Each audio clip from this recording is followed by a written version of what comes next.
regional organizations operating in the labor market active policies, dear colleagues, dear partner, first of all, let me thank you really much for being here today. I'm very pleased to have you here and to have been invited to speak to you here today in the last project closing event, which I consider really very important for the Mediterranean region and the multilateral relations between the countries involved in the Euro-Mediterranean partnership: Italy, Spain, Palestine, Greece, Jordan, and Tunisia. These 3 years and a half of project implementation are not only elements for acknowledging your dedication, hard work, and perseverance within HELIOS projects. These are years in which we recognize how your efforts will impact the generation of young people, unemployed women, need, and their way of working, their way of approaching the labor market. A number of unexpected and sad events occurred in several parts and places of the Mediterranean regions. Remember Gaza, especially the last war of May 2021 in Palestine, when more than 250 Palestinians, including children, had been killed. The COVID-19 pandemic crisis also caused several problems. You have been always in our thoughts, and we have followed your fortune with. You have demonstrated through your activism that if you want, you can. Today is a day of celebration for all of us, for all the experts, for the counselor, for the regional and local authorities, and for the partners whose knowledge will be gratified by this final event.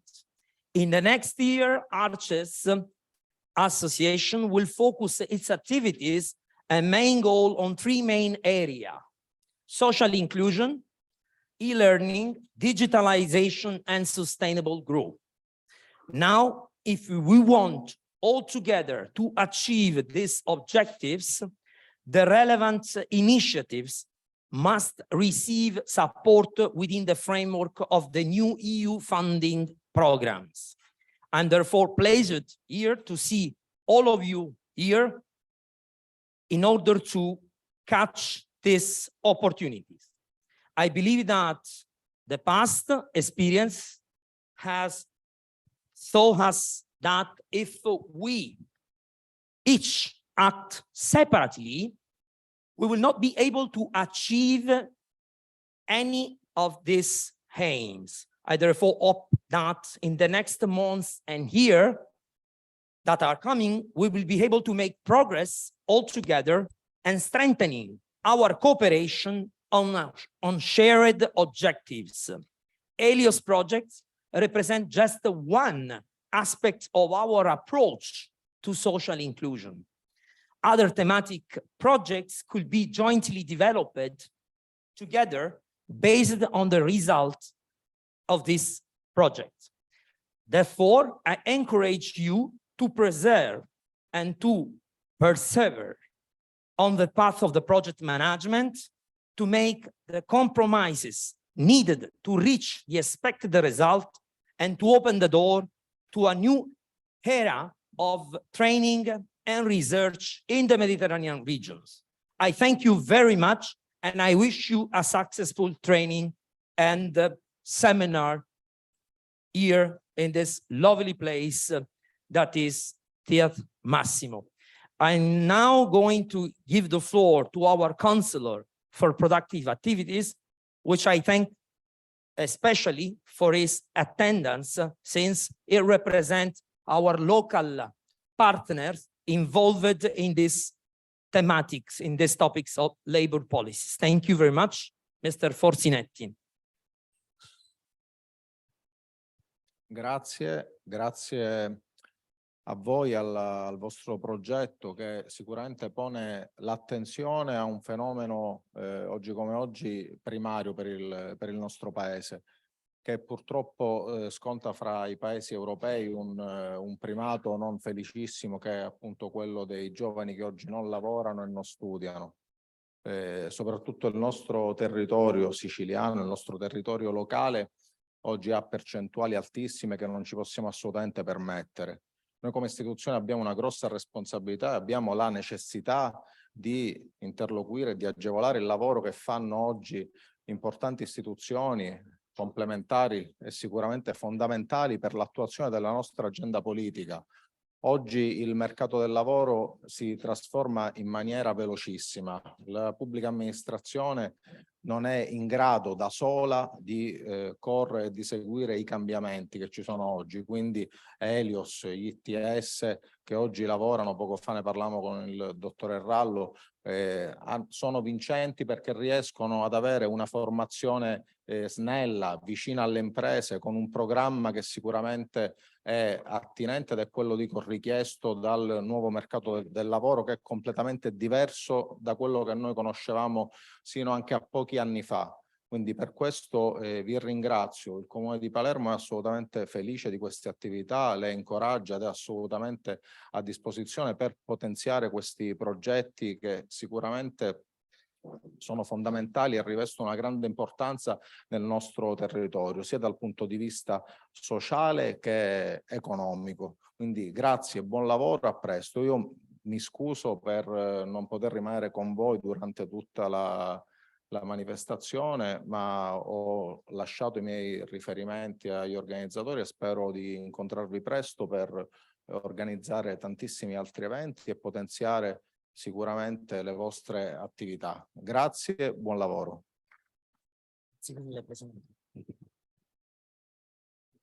We thank really much our counselor for his attention and dedication to this special event.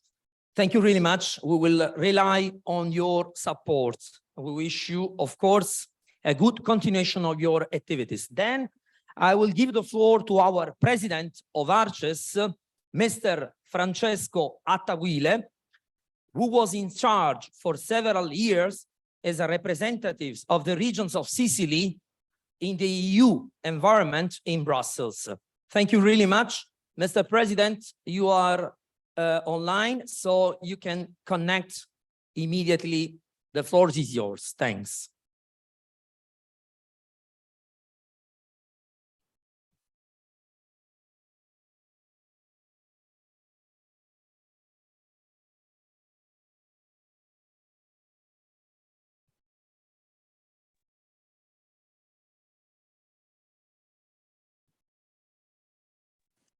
Si sente? Molto bene, Presidente, benvenuto. Grazie. Diciamo, mi esprimo in italiano perché credo che ci sia la traduzione, quindi per rendere comprensibile a tutti un messaggio che sarà solamente un messaggio di plauso, di saluto e di incoraggiamento. Credo che la vostra attività con questo ed altri progetti aprano un orizzonte mediterraneo che è quello che vuole avere l'Arces, direi che ce l'ha già, e che deve avere la Sicilia, e credo tutti coloro che lavorano per una integrazione mediterranea piena, intervenendo sui nodi più sensibili, che appunto sono quelli dei giovani, del lavoro, e ritengo che il contributo che questo progetto, che gli altri progetti che tutti voi, a partire dall'Arces, date, è un contributo determinante. L'integrazione mediterranea non si costruisce per decreto dei governi. Lo abbiamo sperimentato prima con la conferenza di Barcellona del 1995, che aveva fissato nel 2010 il raggiungimento del primo importante obiettivo, e cioè la zona di libero scambio, ma si è constatato che se non c'è una costruzione dal basso, se non c'è un coinvolgimento di tutti gli operatori dei settori interessati, questi grandi progetti sono destinati a rimanere lettera morta.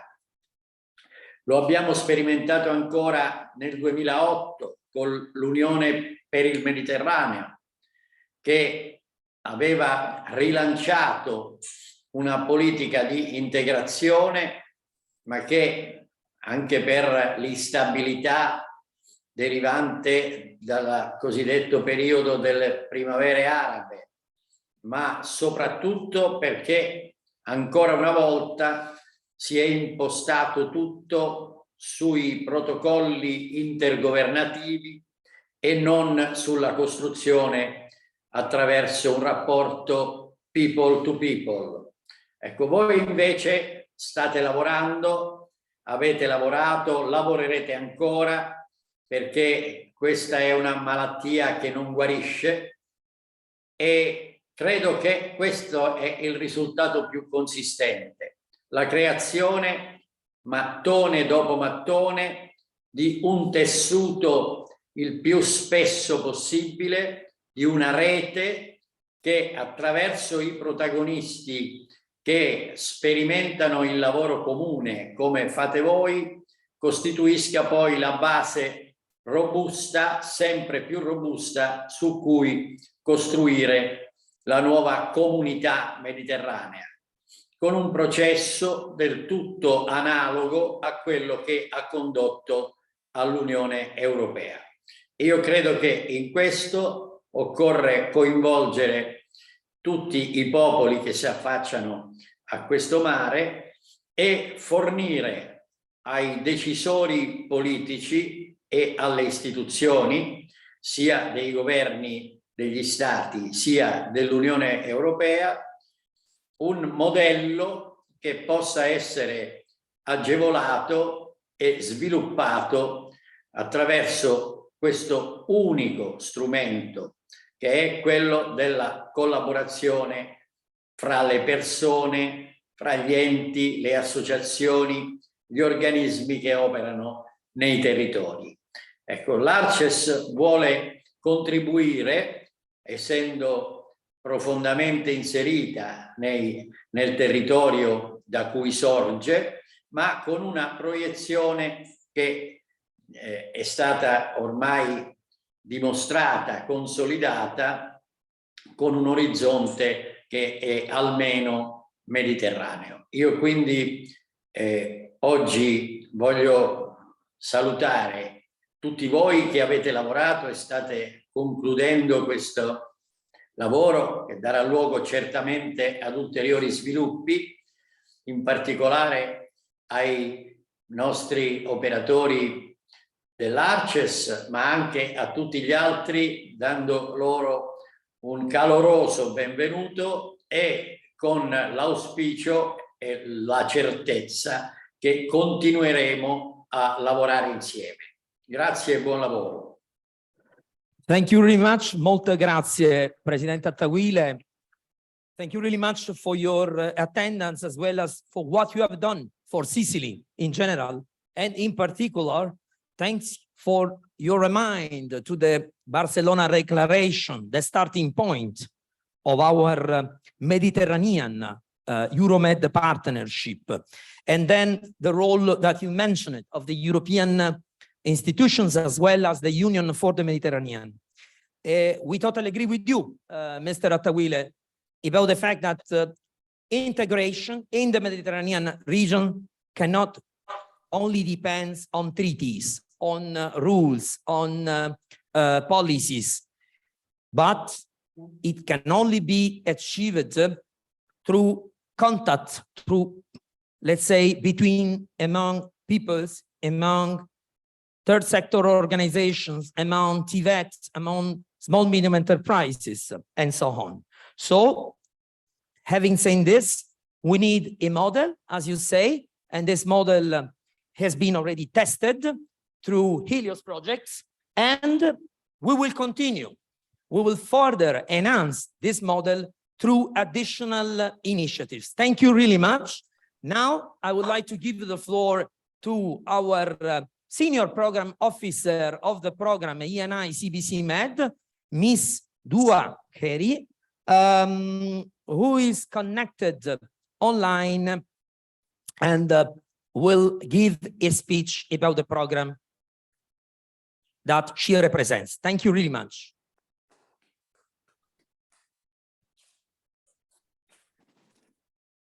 Thank you, Alessandro. Many thanks.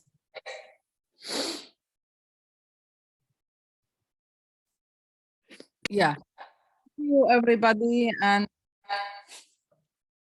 it gives me pleasure to make the closing remark following a successful of one of the projects funded and program. On behalf of the I would like to send our respect, most gratitude to all the participating leaders, guests, and representatives, and our most cordial graduation success of solving so in the Mediterranean region, reduce environmental challenges, and turning economic challenges into employment. I am sure you should have heard the saying that knowing we must willing must do. We should that knowledge have brought us here. Your contribution action to pursue the sustainable innovation by empowering people to become active creators, social innovation, and advocate of social in their communities will be crucial in shaping living environment our current future. May I thank for your participation and contribution to the program during the last 3 years, and wish the project and your a greater in the coming years. You all.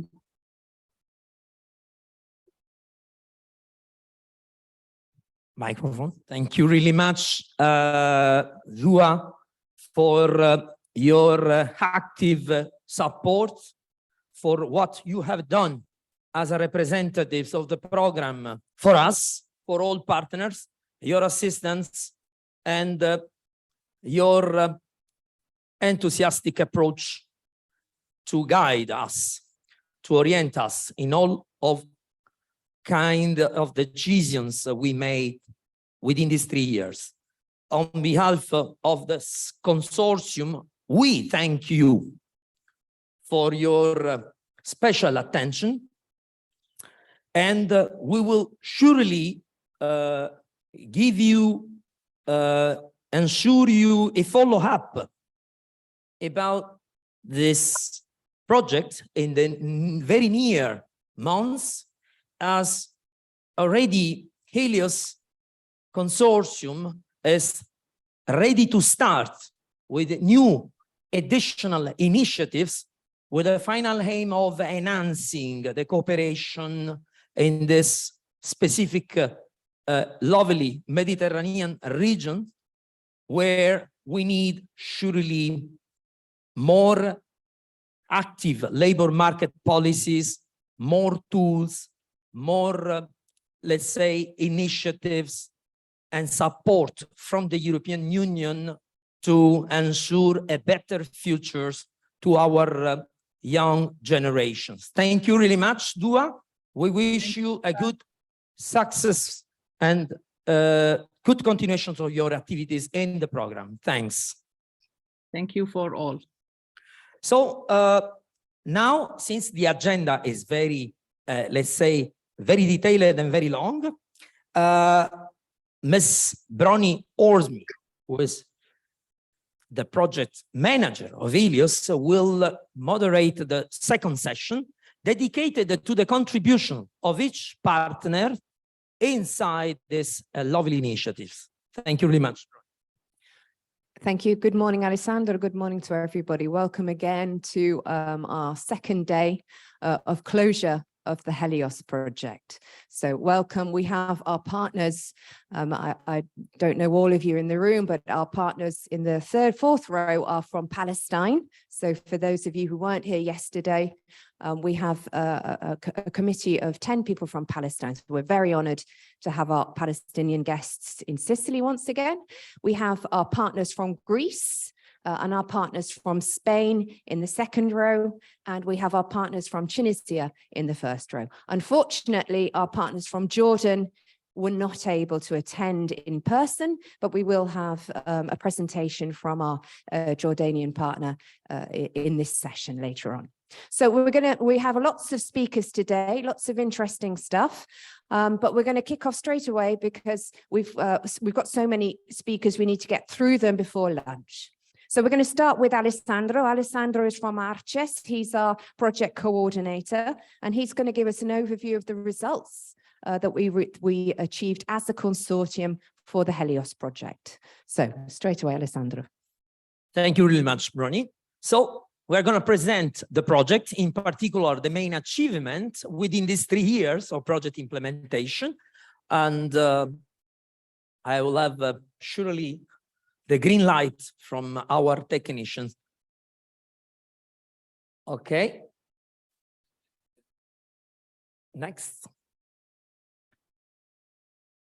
Okay, the presentations will be not too long as time is very strict. I will talk about the HELIOS project goal. Then I will explain what we have done as a consortium during these 3 years. And then I will explain how HELIOS project can contribute to the future of social inclusion. Then my colleagues, Brony, will talk about the methodology, the way we achieve our goal. So HELIOS, as you know, is a 3-year project focused on social inclusion, meaning that we declared that we stated the 3 different objectives. The first one was dedicated to this increase employability of young people belonging to this category that is called the NEET, and women without age limit by providing them marketable skills through courses, through, let's say, coaching, mentoring program, in all those that we considered emerging sectors, meaning the green economy, the circular economy, the blue economy. The second objective was related to this desire, will to link the business sector with all those that are called the TVET organization, meaning, let's say, all those who deliver training in the Mediterranean region. As we understood that there is a gap in this specific area in terms of connection between the labor market and the training offers. Then the third objective stated was dedicated to this innovative approach through e-learning platform, through e-tools, aiming at identifying, let's say, profiling our needs, our vulnerable groups, and also assist them to, let's say, follow, to carry out training. So as you see, the project, let's say, was divided in different work packages. Slowly, finally we arrived.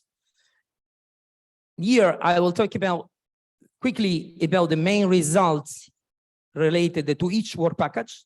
In particular, 351 questionnaires were collected from our lovely partners in order to understand the needs of our needs. Then more than 300 young people and women participated in this process of consultation, of public consultation. And finally, we delivered a report that is available for all of us to understand what are the main needs of our vulnerable groups in the Mediterranean regions. Then we also analyzed the market. So we produced a consultation through questionnaire regarding the small medium enterprises operating in the field of blue economy and circular economy. We were very happy because we received a lovely feedback from these target groups. And the result of the surveys we, let's say, built allow to identify the area of the blue and circular economy with high potential for sustainable job creation. And especially the result oriented the consortium to elaborate the content of the training as well as to close the so-called skills mismatch. Here are some extremely important results. Work package number 4 was dedicated to the link between, let's say, our partners and local enterprises, Mentor and TVET. And as you can see, we achieved 53 collaboration agreements between TVET institution and business sector, very relevant, as well as 9 job shadowing carried out by mentors, small medium enterprises. The training packages and the main result related to work packages number 5 was the creation of curricula. 9 curricula were developed by this strong organization that is HUCAS, and through the cooperation of also all the partners. Brony will focus mainly on the methodology, but I can tell you that the course architecture was jointly prepared by all the partners, and 4 teaching modules were, let's say, elaborated on these topics: blue economy, circular economy, soft skills, and entrepreneurship. The needs were split in 3 different categories. So need level number 1, need level number 2, and need level number 3, depending on the level of experiences, background, and let's say skills. A platform was created, which is online, available not only for the MED countries participating in the project, but also for all the countries in the Mediterranean area. More than 1,850 courses. Sorry, more than 1,850 course participants were registered into this platform and are now using the platform. Our teachers uploaded their materials, which is available in the platform in several languages. The platform is already a tool to guarantee self-training. So go there. The platform produces certificates and is able to award candidates. Finally, the materials have been translated in several languages, and they can be shared within the consortium and also beyond this consortium. This is the most important pillar and milestone.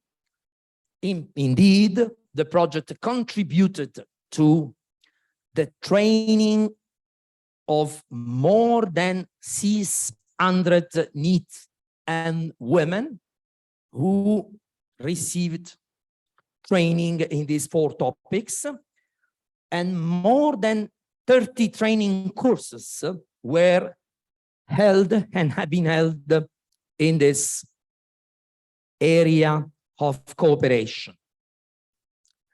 Finally, the project contributed as well to the so-called cross-border and national trainship, meaning that these NEET and women were placed in company.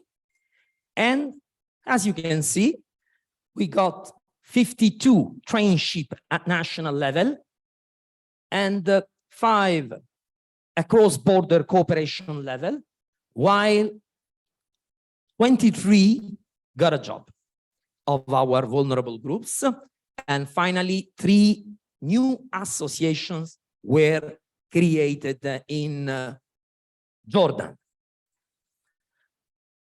Finally, and I'm going to conclude, the most important aspect is the sensibilization and of our local community about these topics of environmental protection, pollution, green economy.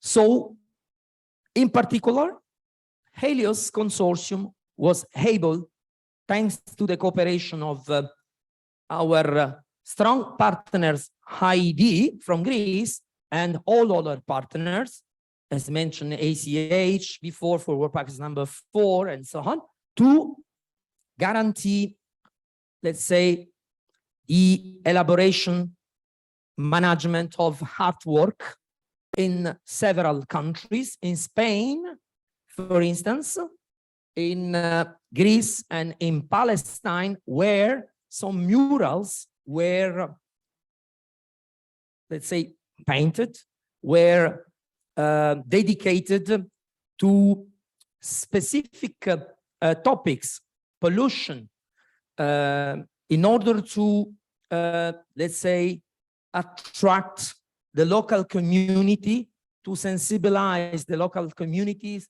on this emerging issues. So, from my vision, HELIOS can contribute to the future of social inclusion in several ways. First of all, by engaging our trainees in active learning, in co-creation, in collaboration, by empowering them to become active creator, active innovator, social innovator, in the way they approach the market, also by replicating these training courses in other parts of the Mediterranean regions, by upgrading the training programs of all TVET organizations belonging to these regions, and by bringing other NEET artists together to denounce all the environmental issues, pollutions, waste, and so on, through the use of these artworks. Thank you really much for your attendance. I will now give the floor to our moderator in order to announce the second speaker. Thank you very much, Alessandro. Well, actually, I'm the second speaker. Okay, thank you. Okay, well, I'll just start whilst they're putting on the presentation. So thank you very much, Alessandro. As you can see, Alessandro announced some of the, indicates some of the results from our project towards realizing our indicators. So the indicators are the numbers that we promised to achieve. No, that's buyers. Mine's pink. Okay, so the indicators are the numbers we promised to achieve. I'll just remind you that our project kicked off in 2019. We had our kickoff in Jordan in December 2019, and then COVID hit. Now, ours is a social inclusion project. It means it's working with the people.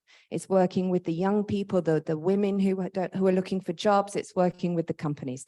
It was absolutely devastating that we had to stop working face to face, because that was part of the promise of our project, was to encourage the people to people, the face to face.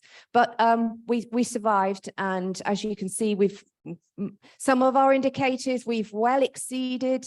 Some of the indicators are 80%, 85%, so we're extremely happy with what we achieved. So I just go and help them find my presentation, sorry.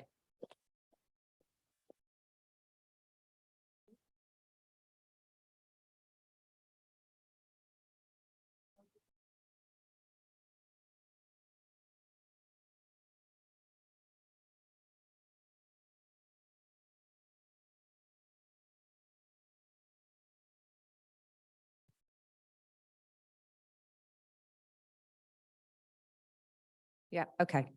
So Alessandro presented the results of the project more or less, and I just wanted to have a quick overview of the methodology we used. So why did we create HELIOS? And then we're going to look at what we've called the 3 pillars of our methodology, which was all under the umbrella of new techniques, innovative approaches to solving the problem of the unemployment and the mismatch between skills. And then I'm going to look finally at what we can take home, what are our lessons learned for the whole consortium of the project. So why did we choose HELIOS? Well, mostly because of the crushing unemployment rates in the Mediterranean area for young people mostly, and women. In some of our partner countries, Sicily included, they can go up to nearly 50% amongst young people. So it's something that all of us, we have to turn our attention towards trying to find a solution to the unemployment. And then on the other hand, we have our companies, we have our local Mediterranean companies. They're mostly small and medium and micro enterprises. And that there's a mismatch between the qualifications that our young people are leaving school with or are leaving universities with, and the skills that the companies are looking for.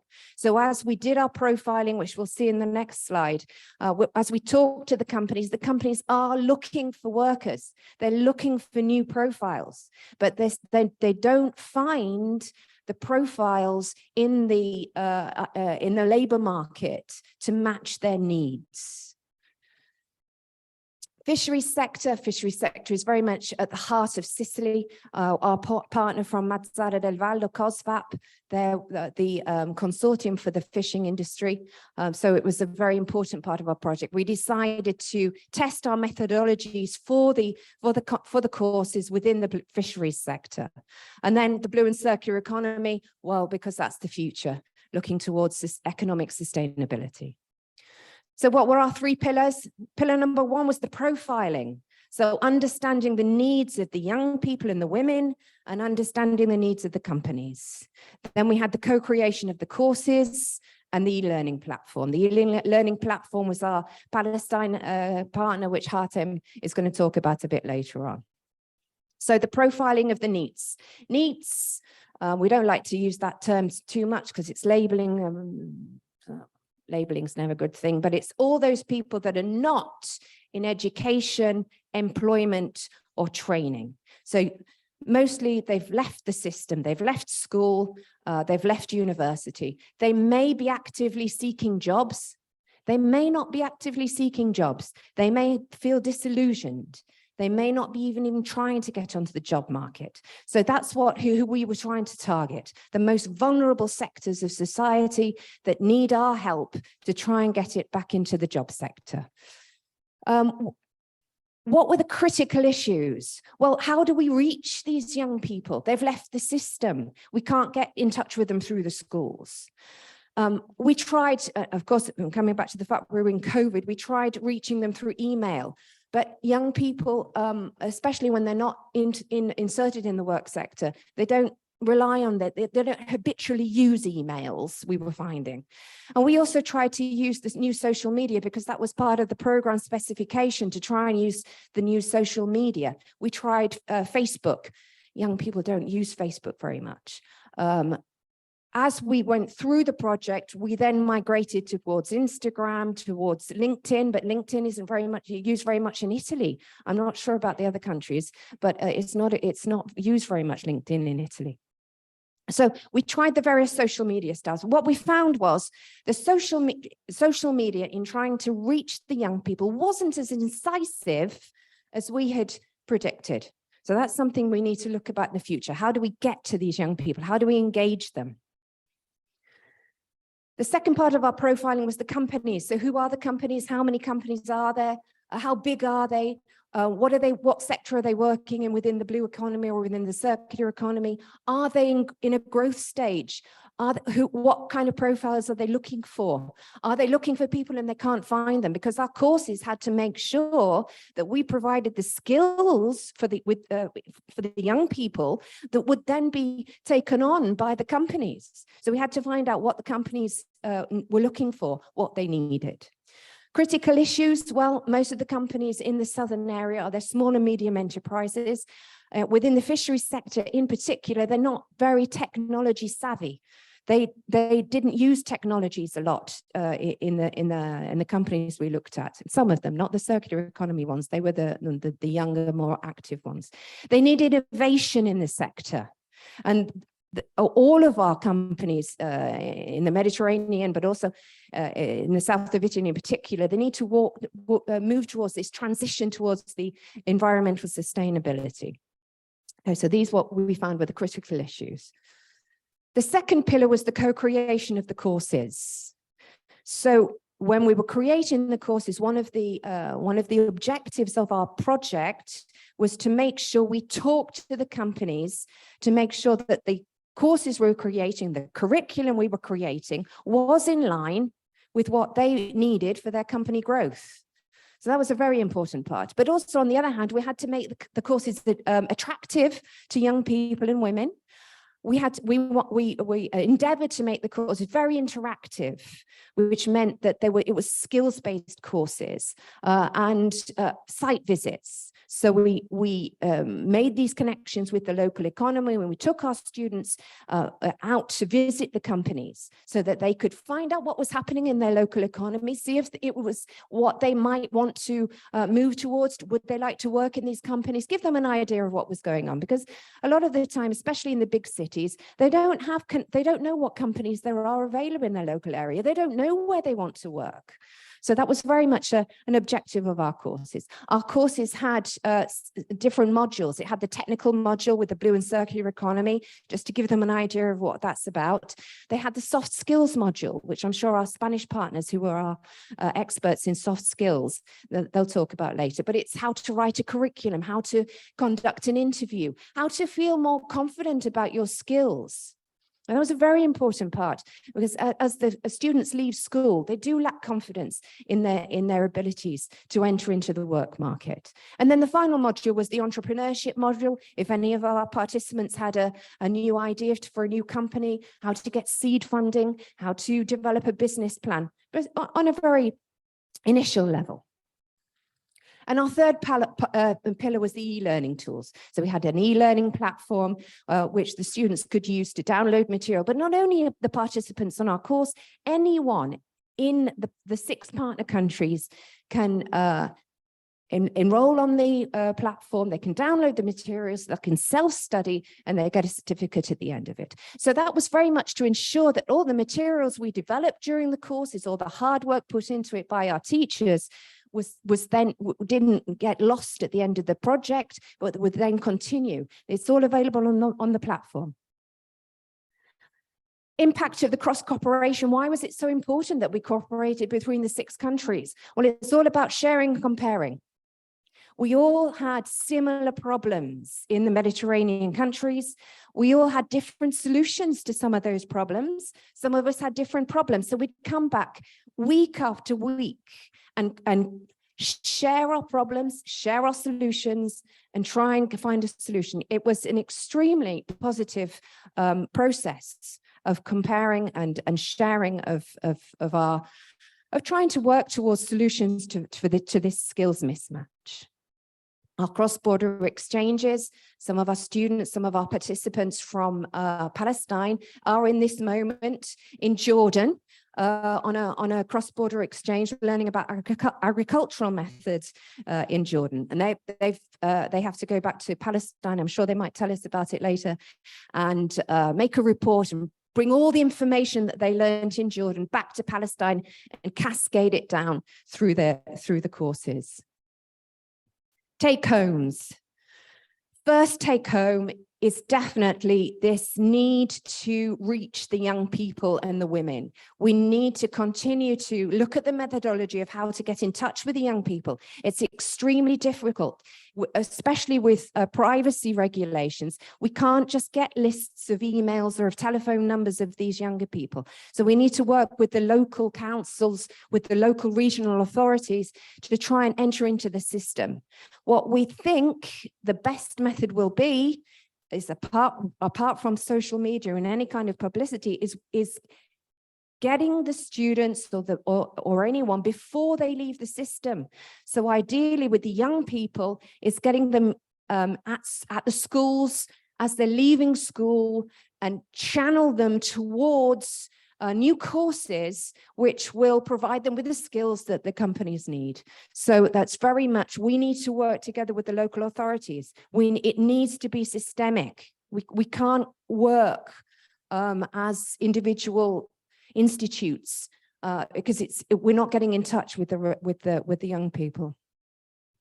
And the second take home is definitely the co-creation. We have to continue working with the local economy, with the companies, to make sure that the courses are providing the skills that the companies need. Now that means not only company needs, but also economy needs, because some of the companies aren't innovating enough to survive, haven't made this transition yet towards the environmental sustainability. So that means our courses perhaps should work as a driver and take not only the new skills learned by the students, but also skills that will help the company grow. And then that'll satisfy the economy needs. So that's our take home: collaboration between countries, but especially with our local authorities. So thank you very much. So our next speaker, we've got Via from Greece. Via is from IED, which is an entrepreneurial development center in Greece. They're a big company. They have lots of experience about developing businesses and helping young people and companies to develop. So Via is going to tell us about their experience within HELIOS in Greece. Thank you, Via. Hello, everyone. I'm very happy to be here, both for the great hospitality that we received and for HELIOS project, of course. I'm coming from the Institute of Entrepreneurship Development in Greece. And as Brony said, the biggest part that we brought here was our expertise in entrepreneurship. For the training modules, we created the entrepreneurship module that was one of the top topics, let's say, that would need for their development.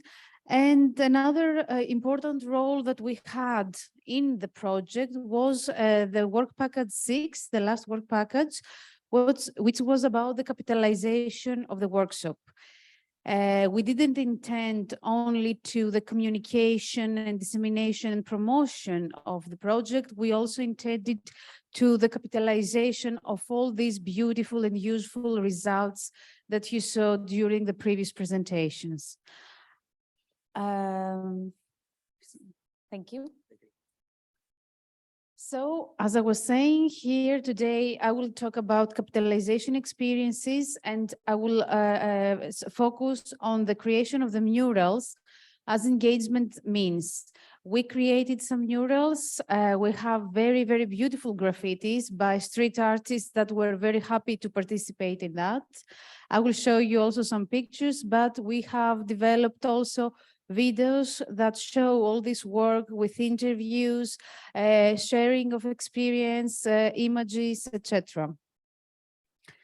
So a few words about the work package. The main target was to bring together skills gained throughout the project, because all the things that we learned, we had to depict them in an artistic way now, and not with statistics, not with documents and evidence. And of course, we wanted to transform and give these results to the community that supported us during the project, to have results, to have the research, to have all this evidence and the data that we needed to do this project.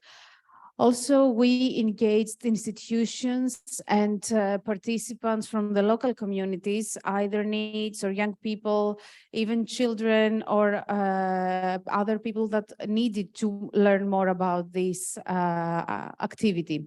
So the three pillars of the capitalization was social inclusion, capacity building, and impact assessment, as you will see very briefly through our actions.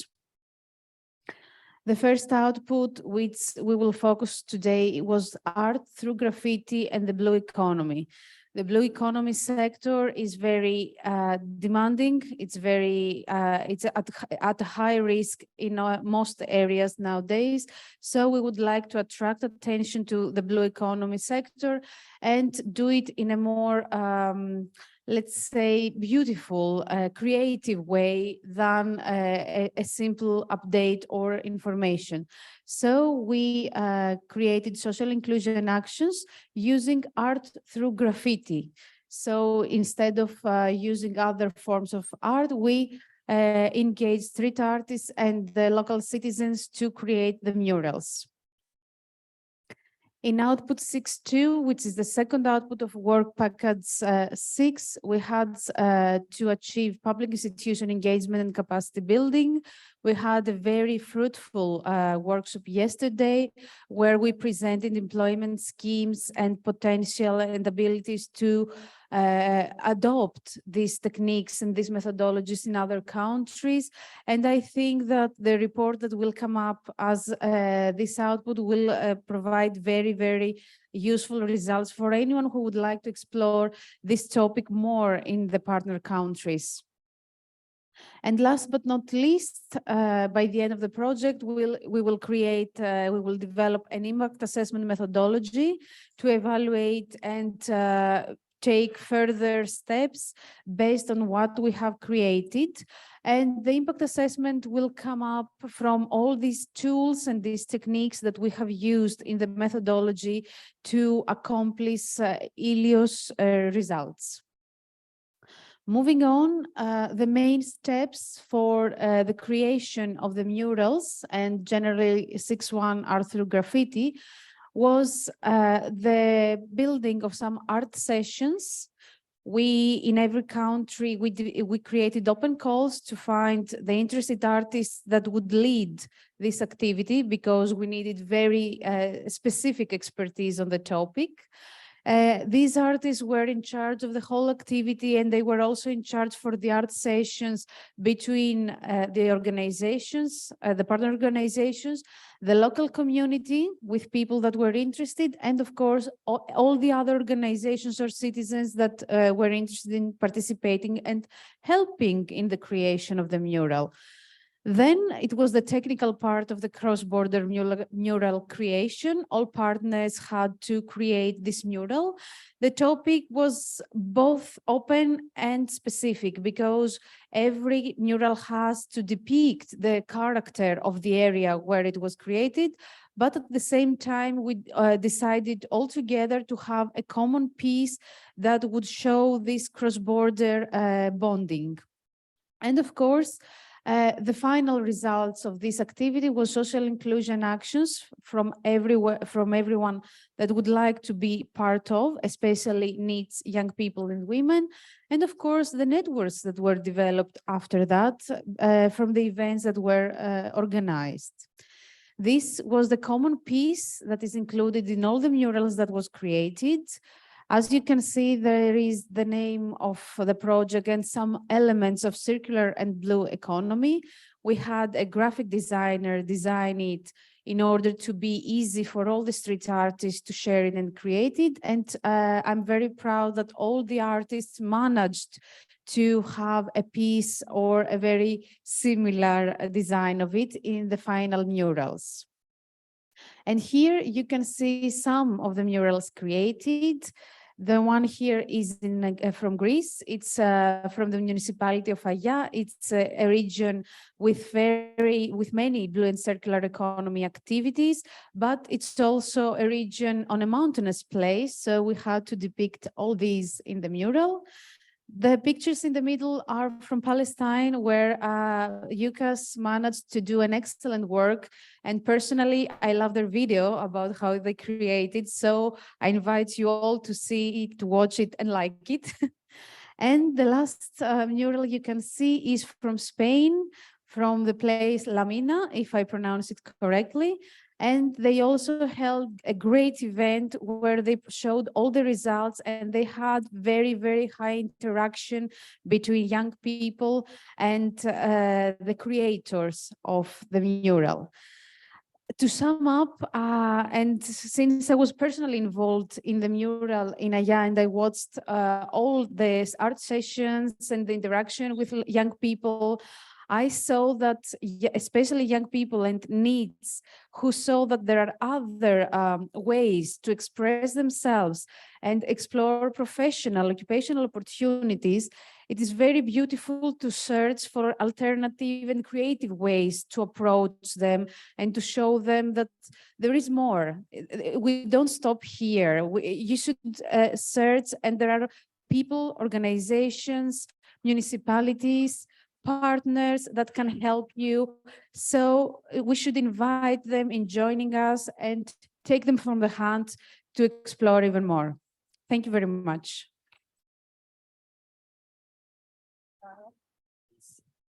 Thank you, Vaya. That's very interesting, the work done in, a small part of the work done in Greece. So now we're over to Hartem. Hartem is our no? Yeah? Yes. Oh, Sama, sorry. Sama is our project manager from the Palestine. Sama was in charge of the courses, was in charge of coordinating most of the work from Palestine. So welcome, Sama.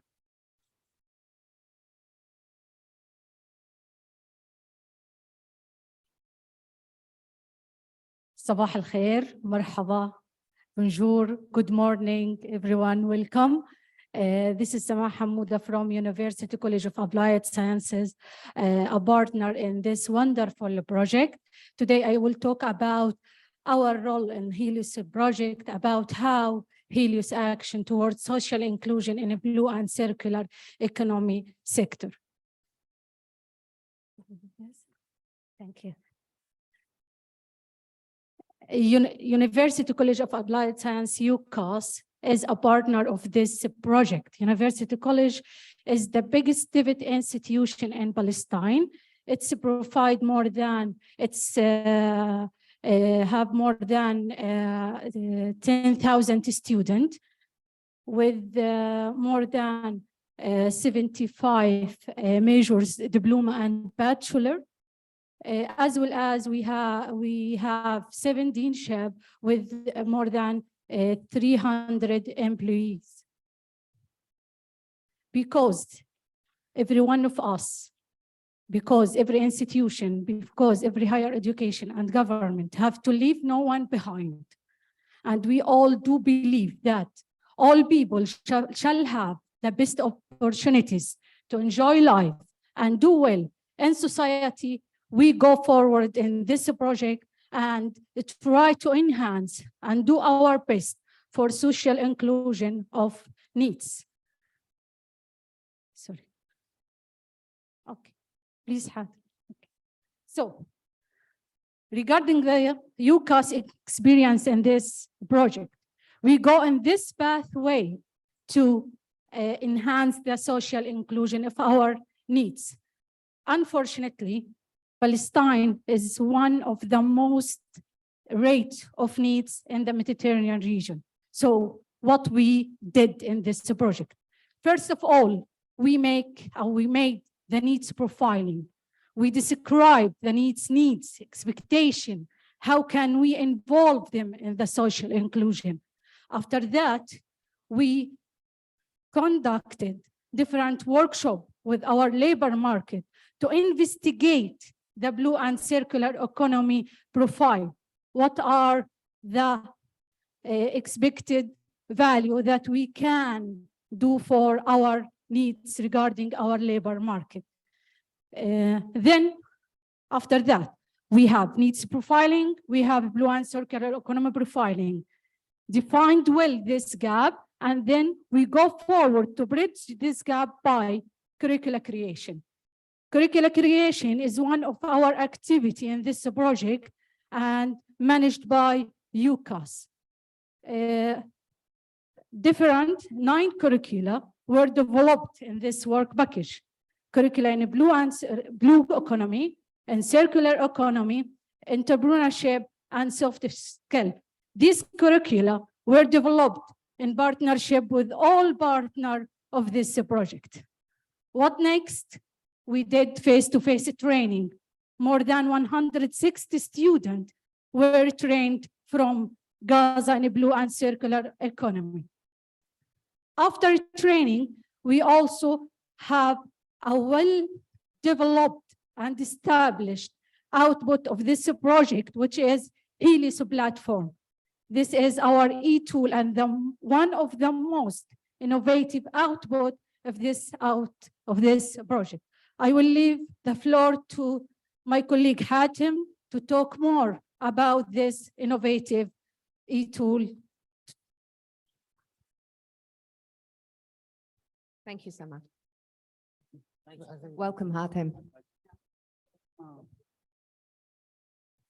Okay, thank you, my colleague Samah, and thank you to all for your attendance in this event. Thank you to ARTIS as the organizer of this event also. And as well, thank you for HELIOS project, this project who engage us into these activities and promote the social inclusion in our countries. Now let's back to our presentation. One of the tools or one of the outputs of this project is the online tool, which is the platform. In this platform, we developed online courses for our needs from 5 countries. So the platform support at least up to now 6 languages. So we can use the platform for English, for Italian language, for Spanish, Greek, and Arabic language as well. So far, we have 4 courses on the platform: the soft skills, entrepreneurship, blue economy, and circular economy. These courses tailored based on the country need. So each country developed its own need, and the experts in the field of blue and circular economy in this country, they develop their own material beside the general material developed by the project. So for example, for Italy, here they have their own material according to the analysis of the needs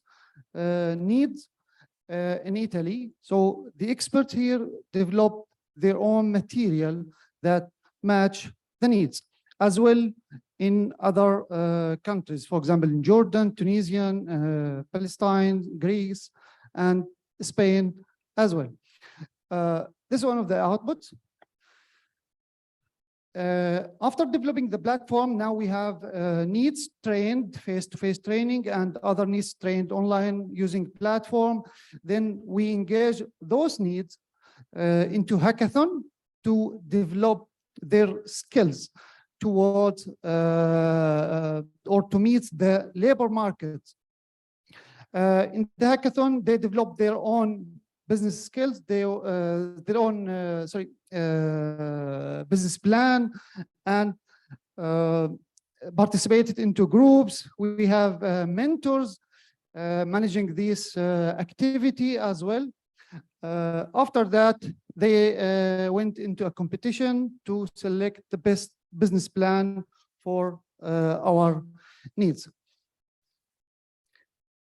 Okay, now we came to last stage to see our results. So we offer a national and cross-border traineeship for the needs. For example, in Palestine, we have, or we started by career day to engage the needs into labor market needs. So we conduct a career day event in UCAS campus. We invite the companies working in the blue and circular economy and other small medium enterprises into this to this event, and as well we invite our needs graduates of HELIOS training. They work together, they evaluate their skills, and at the end they select of course the companies and the small medium enterprises into this event. They selected their proposed trainers for the future. After that, we offer them a traineeship for 40 needs in Palestine. And as well, as you can see here, the cross-border traineeship from UCAS to Jordan, from Palestine to Jordan. Here are 5 of our needs went to Jordan to get an extra training in the field of blue and circular economy. Now, the last stage, we came to the end of this story. We have 9 success stories. 9 of those needs succeeded to get a job. After getting the first face-to-face training and online training, then they succeeded to get 4 of them are women and 5 young needs succeeded to get a job, either part-time or full-time job. This is our success story in this training. Here is a sample of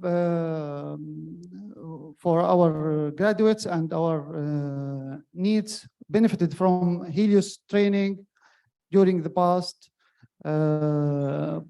period of HELIOS project. That's it, and thank you so much. Thank you very much, Hatem.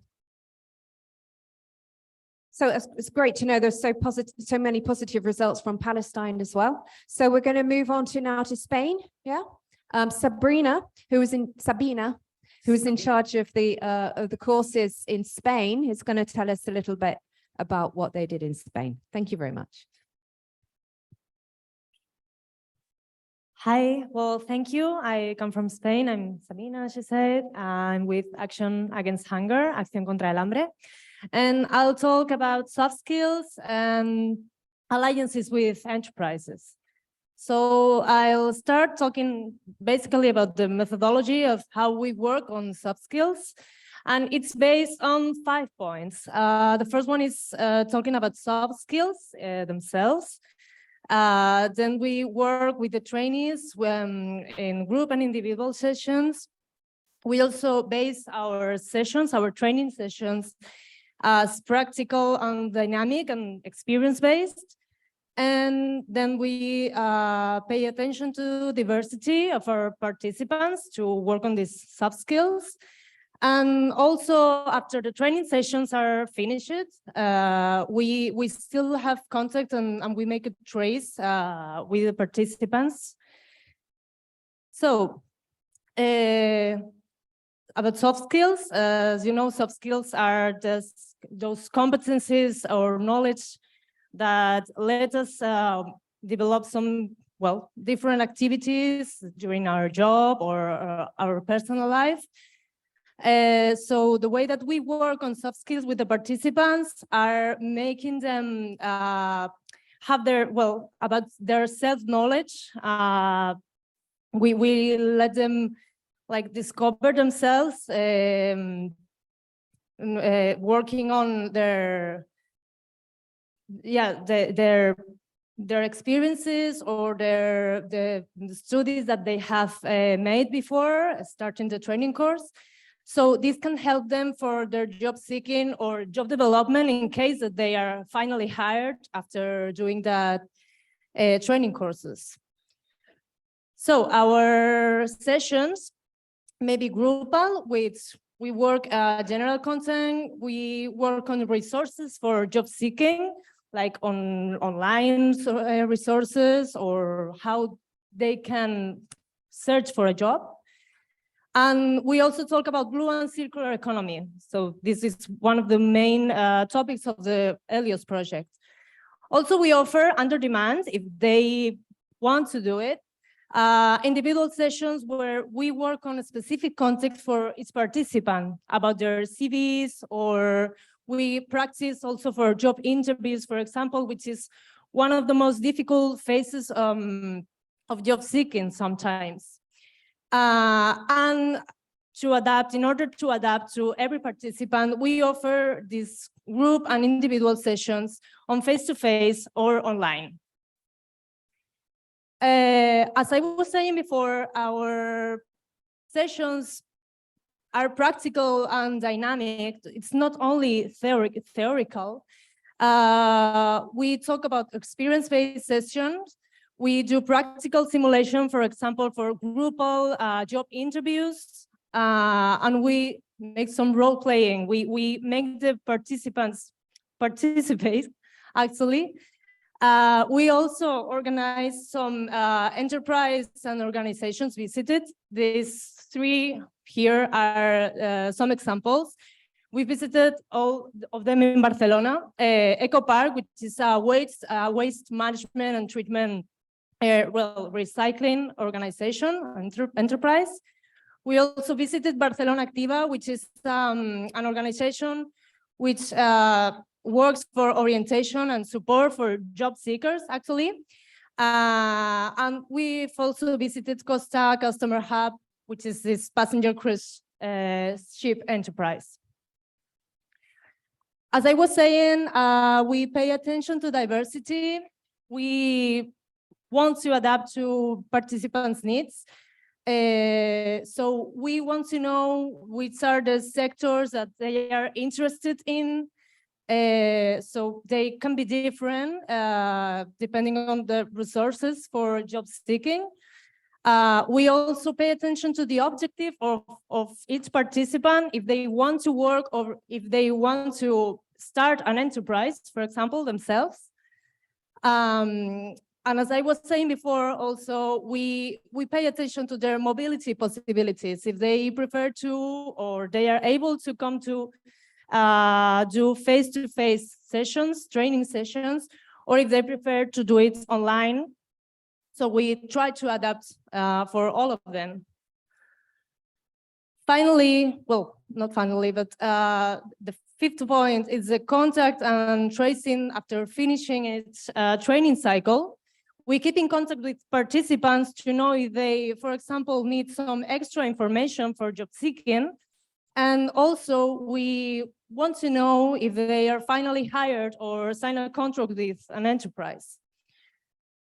And also we offer to the enterprises the possibility to do alliances with these companies, which actually let the companies know the trainees, and this may offer the companies also some social benefits. They are able to know the participants. The participants can, the trained people can participate volunteering with these companies. So we can make a good connection between the enterprise or the company and the trained person. So this may bring a lot of social benefits, increases the motivation of the trained people, and optimizes also the formation of the trained people into the company. So this also increases the motivation, and well, this connection may be really successful. And this is all. Thank you. Thank you very much, Sabina. Okay, so concentration there on the soft skills. Action Against Hunger was definitely our expert in the soft skills and was able to transmit to all the partners the importance of the soft skills in building confidence for the young people. So now we have our Tunisian partners. This is the president of UTAP, which is the Tunisian Union for Agriculture and Fisheries. So very warm welcome to President Noureddin. And I'll pass over to him. Allora, buongiorno a tutti, buongiorno a tutte. Sono Noureddin Benayed della Tunisia. Io sono armatore di pesca e esportatore di prodotti ittici. E sono le presidente dell'UTAP, Unione Tunisino dell'Agricoltura e Pesca, e presidente pure dell'Unione Nord Africa et membre à le district de la pesca au sein de COSVAP. Alors, je peux pas passer ma parole à mon ami et mon collègue vice-président pour expliquer vraiment mes sentiments, et je suis très heureux d'être parmi vous, et j'espère bien qu'on doit continuer, on doit être unis, l'inter-Europe et l'inter-Euro-Méditerranée. Merci beaucoup et je cède la parole à mon collègue vice-président. Merci, Monsieur le Président. Je vais parler par votre nom, non, en français. Dans ce cas, je vous remercie juste un instant. Je vais faire la traduction. D'accord. French. Luciano, are you doing French English or French Italian? I can translate in case. You don't understand French? I can. Okay, so Alessandro will take over. Thank you. Bonjour tout le monde. Monsieur le Président de l'association ARCHES, le chef de file du projet HELIOS, Monsieur le représentant de l'Union européenne, chers partenaires du projet, à savoir Monsieur le Président du district de la pêche et de la croissance bleue en Italie, Monsieur le Président de l'action contre la faim en Espagne, Monsieur le Président du Collège universitaire des sciences appliquées, planification et relations extérieures en Palestine, Monsieur le Président du Centre national de recherche et de vulgarisation agricole en Jordanie, nos confrères grecs, Mesdames et Messieurs.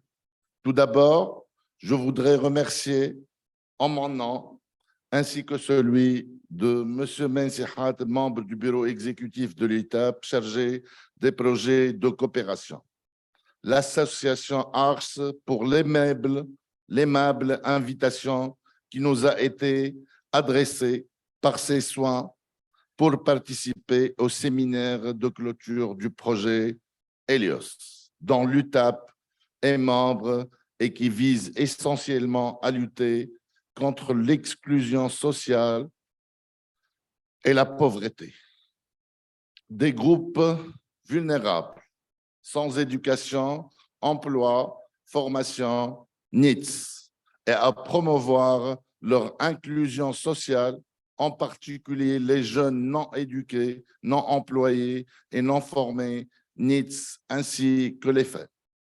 Permettez-moi de me présenter, je parle à son nom, Monsieur Noureddin Benayed, armateur de pêche, exportateur des produits de la mer et président de l'Union tunisienne de l'agriculture et de la pêche, en abrégé UTAP, qui est une organisation nationale agricole créée en 1950, s'occupant des secteurs de l'agriculture, de la pêche et de l'aquaculture, et porte-parole des agriculteurs et des pêcheurs dans tout le territoire tunisien. L'UTAP a une double mission, mission syndicale et mission de développement. Elle œuvre en fait, en plus de son rôle syndical et de plaidoyer pour l'organisation de la profession, la promotion et la valorisation des produits des différentes filières du secteur agricole et de la pêche. Elle défend les intérêts des agriculteurs et met l'accent sur l'encadrement des petites et moyens agriculteurs qui forment la majorité du paysage agricole tunisien. J'ai l'immense plaisir d'assister à ce séminaire de clôture du projet qui est le couronnement de 3 années de travail assidu. En fait, c'est une occasion de nous réunir pour voir et évaluer les résultats obtenus qui seront présentés plus tard par les différents partenaires du projet. L'un des principaux défis à relever de la région méditerranéenne, dans mon pays, la Tunisie, est le taux élevé d'ENITS. Bien sûr, les jeunes sans emploi, sans éducation et ni formation. Et l'inadéquation des compétences avec les besoins du marché. Il est estimé qu'à travers le projet HELIOS, le phénomène NEET peut être combattu et réduit grâce à la mise en œuvre d'actions concrètes telles que la formation, le coaching, le tutorat et le partage des meilleures pratiques entre les partenaires dans 2 des secteurs les plus pertinents de l'économie euro-méditerranéenne, à savoir l'économie bleue et circulaire, et pouvant générer des centaines de milliers d'emplois pour les jeunes et les femmes dans les pays méditerranéens, ce qui correspond tout à fait aux aspirations et aux objectifs de mon pays.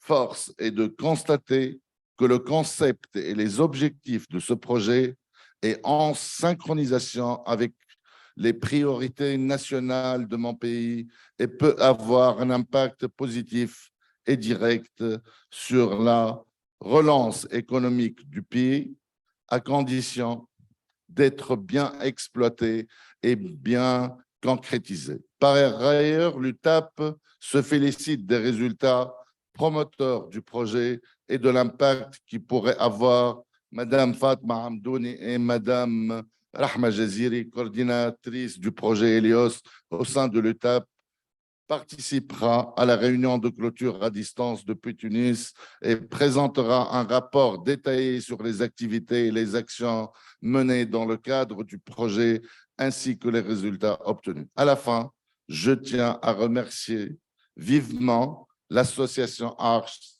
en tant que chef de file du projet pour le travail excellent qu'elle a accompli afin d'assurer une bonne coordination avec les différentes partenaires et un bon aboutissement pour le projet. Je tiens à remercier également l'Union européenne pour son soutien financier pour le programme ENI CBC MED qui finance des programmes de coopération transfrontalière dans la Méditerranée et dans lequel s'inscrit le projet HELIOS. Merci.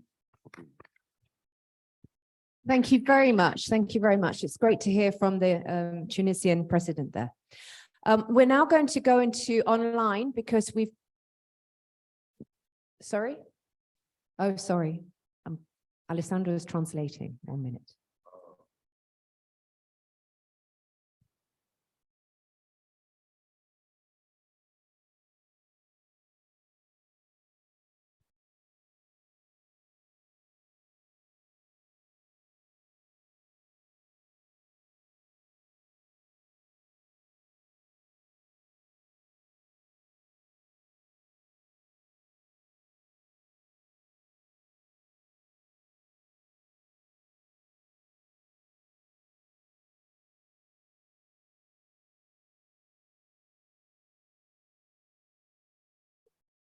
done by the project coordinator, Arches, and all partners towards the achievement of these relevant goals of social inclusion. 3 years of, let's say, enormous work, heavy work, but today, as he announced, we are here to evaluate what has been done and to celebrate our result. Of course, Tunisia and HUTAP was involved in all the project actions, in particular in the analysis of the market needs, in the analysis of the needs of the need, in the training and coaching on all these topics that are emerging in the new business model, in particular blue economy, circular economy. All those with the final aim of enhancing the capacity of our needs and women located in Tunis and other governorates. The project is also in line with our action plan, national action plan in Tunisia, and our current policies. We congratulate you all for the results achieved, and we wish you a good, successful continuation of your activity. We leave the floor to Ms. Ragma, project coordinator, and Ms. Fatma, her assistant, who dedicated a lot of time in the management of the project. Thank you. Right. Thank you very much, Alessandro. So now we've got Ragma, who was the project manager for Tunisia. She's online. Let's hope that technology accompanies us this time. I know that the line with Dua was not good this morning, so let's hope with Ragma it's better. Good morning, Ragma. Hello, everybody. Good morning. Can't hear you. Can you hear me? Yeah, we've got you now. Thank you very much. Okay. So, thank you. Good morning, everyone.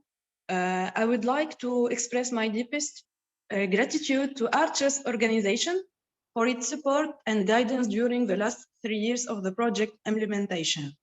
And we are extremely glad to be part of HELIOS project consortium.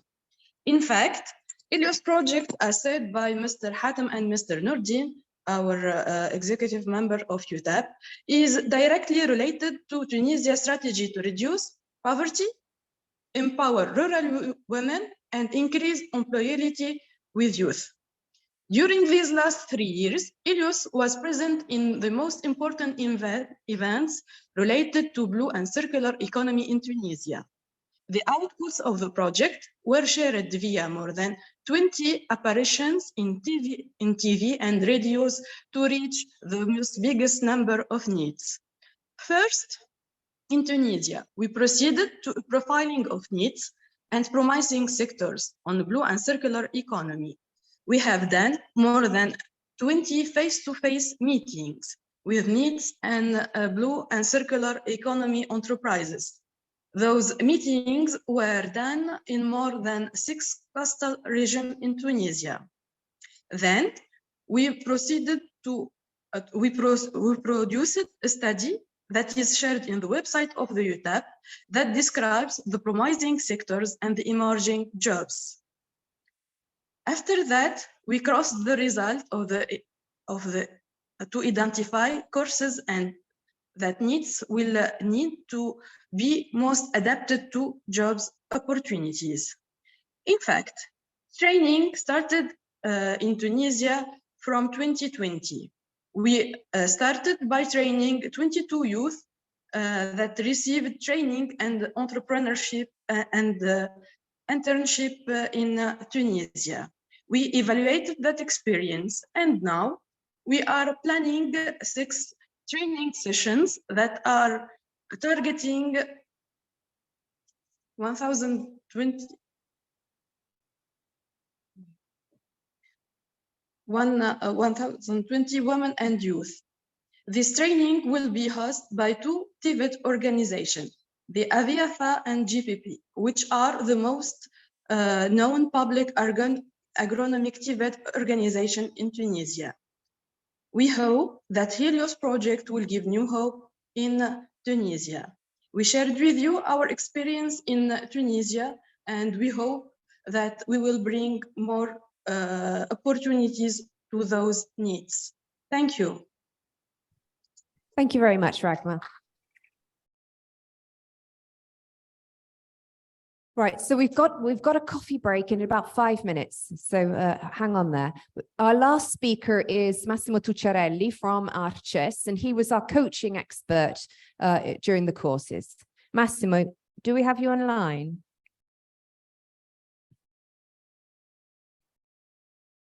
No. Alessandro, are you there?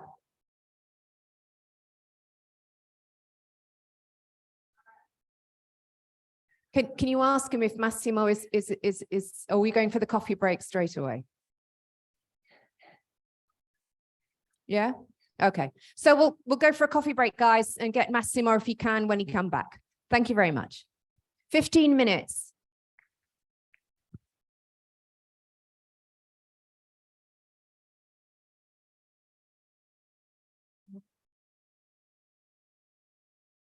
It's again.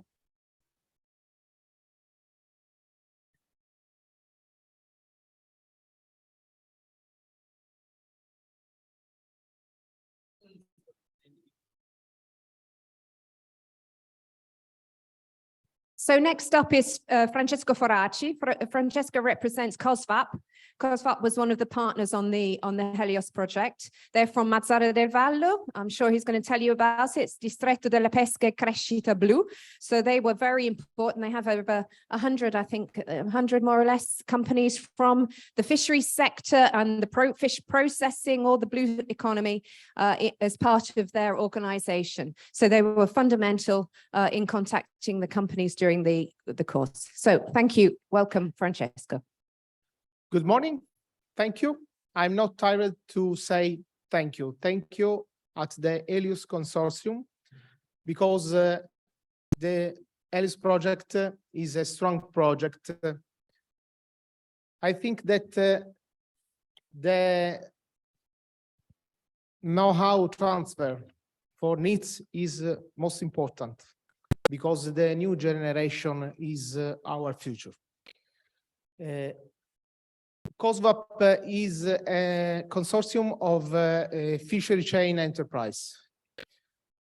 The social impact is strongly correlated with the economic impact.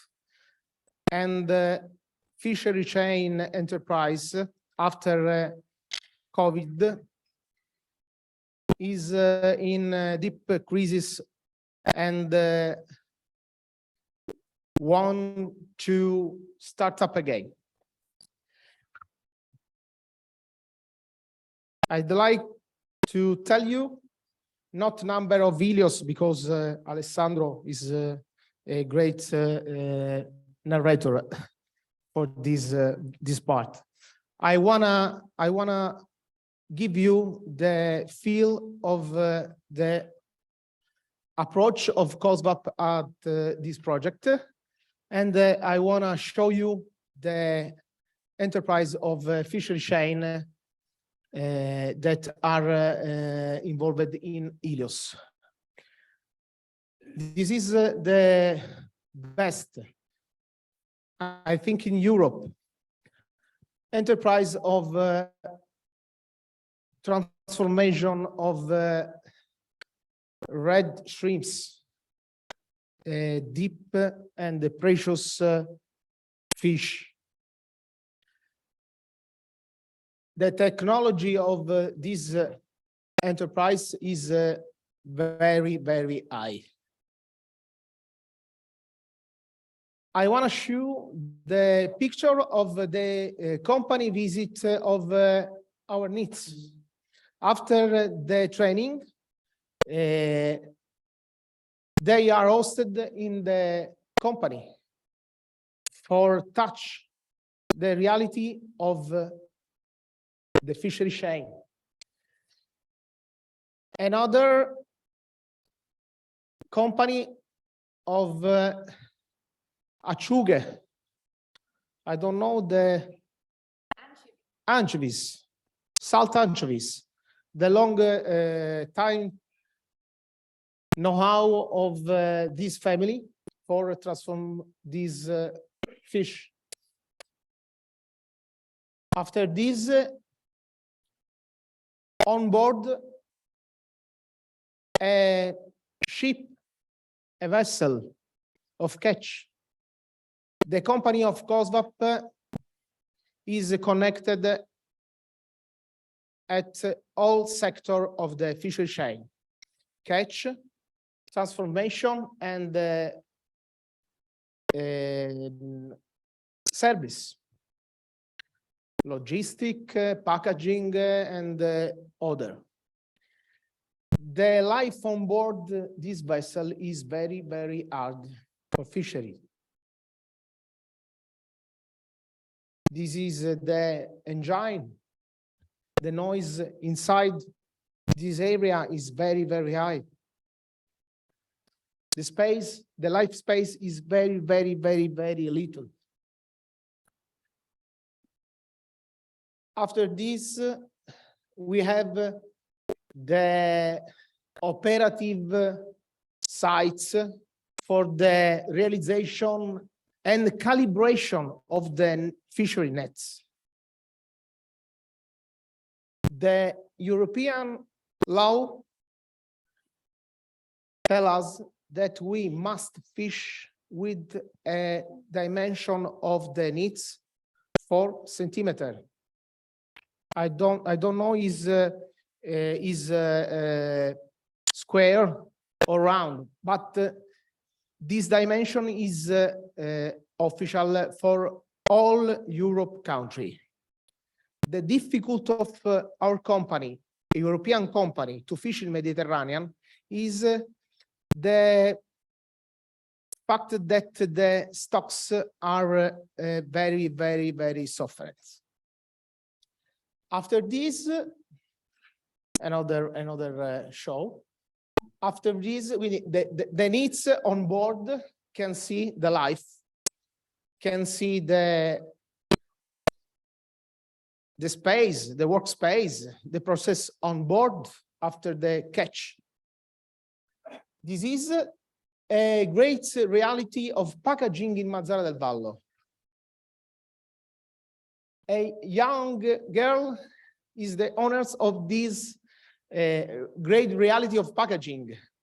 The product of a fishery chain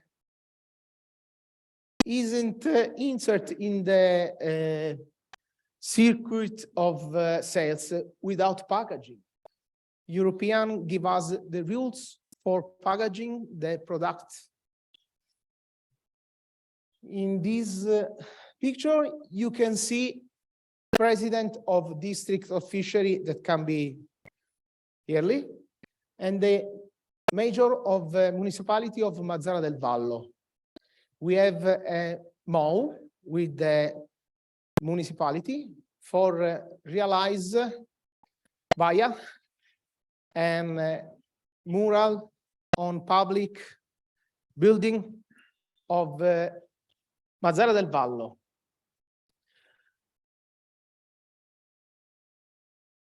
This is a picture of a group of NEETs with our Blue Economy Consulting, Dottoressa Suriano, with the NEETs in real-time action of fishing. And this is the museum of the anchovies that show the history of transformation of the product of the sea, of these particular topics, endemics, kinds of conservation. And this is Anzi, sorry, she is, and thanks to Blue Ocean, I don't see Blue Ocean. Thank you so much for the Christmas gift of these needs that job now after training in the company of the district. For us, is a great result. COSVAP don't do formation, don't do job, but for us, this is a great the great goals, the best goals of the project. We wish that this number must increase in the time, but again, I say thank you to all. Thank you at the long distance friends, near friends, old friends, new friends, and thank you, Arches, for this opportunity. That is a great job for us. Thank you, Francesco. Thanks a lot, Francesco. I'd also like to thank COSVAP for the organisation of yesterday and today. That was their organisation. Francesco suggested this wonderful conference centre of Teatro Massimo. Yesterday, we were able to go and look around the theatre. So thank you again, COSVAP, for suggesting this wonderful place. The next up should be our Hala. Jordan partner, Ala Weber. But I'm not sure whether she's... I didn't get a confirmation still now, perhaps because of some health problem. But in any case, we will, let's say, continue, and then we will come back in case she will appear and confirm again. So we'll push on and see if Ala from Jordan can come back to her, to us with her contribution.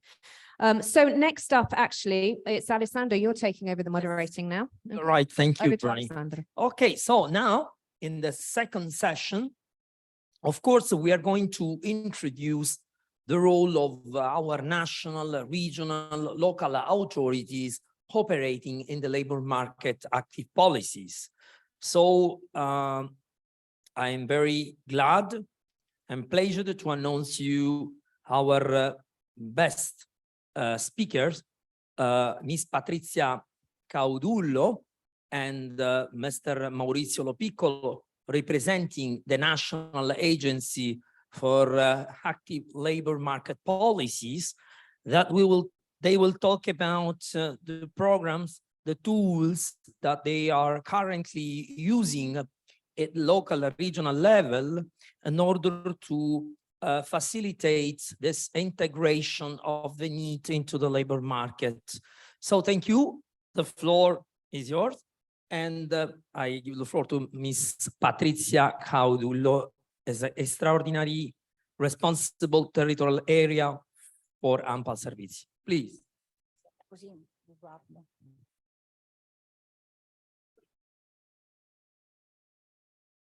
Buongiorno a tutti, mi ripresento, sono Patrizia Caudullo, responsabile regionale dell'Agenzia Nazionale per le Politiche Attive.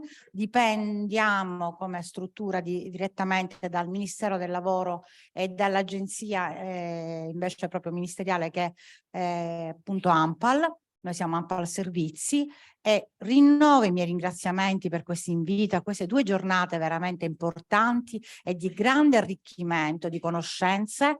Come hanno detto precedentemente, i problemi che vediamo sono gli stessi, a volte gli approcci sono differenti e quindi conoscere gli approcci differenti ci permette di programmare e di riorganizzare i nostri cosiddetti programmi di politiche di occupazione futuri. Faccio un accenno dicendo che noi appunto il compito che abbiamo è quello di far sì che le regioni in qualche modo organizzano nell'erogazione dei servizi in maniera omogenea su tutto il territorio e nell'erogare appunto le politiche lo facciano nello stesso modo. Quindi siamo da trante tra istituzione centrale, quindi il Ministero, e istituzioni regionali, perché in Italia i depositari delle politiche attive e politiche formative sono le regioni, quindi hanno un'autonomia nella attivazione. Chiaramente nell'erogare questi servizi e nell'utilizzare le risorse economiche devono comunque attenersi a delle indicazioni ben precise. Con la pandemia e col Piano Nazionale di Ripresa e Resilienza si è dato una spinta incredibile alla riforma delle politiche del lavoro, non solo politiche attive, ma politiche del lavoro, così come la declinazione europea che riguarda sì gli interventi di politiche attive, ma anche sostegno al reddito, le modelli di orientamento e quant'altro. Quindi il perno di tutta la riforma che si è attuata e che si sta realizzando, abbiamo avuto già il primo anno, siamo partiti già l'anno scorso, nel 2022, però operativamente ad agosto, quindi siamo ancora nelle prime fasi di attuazione del PNRR.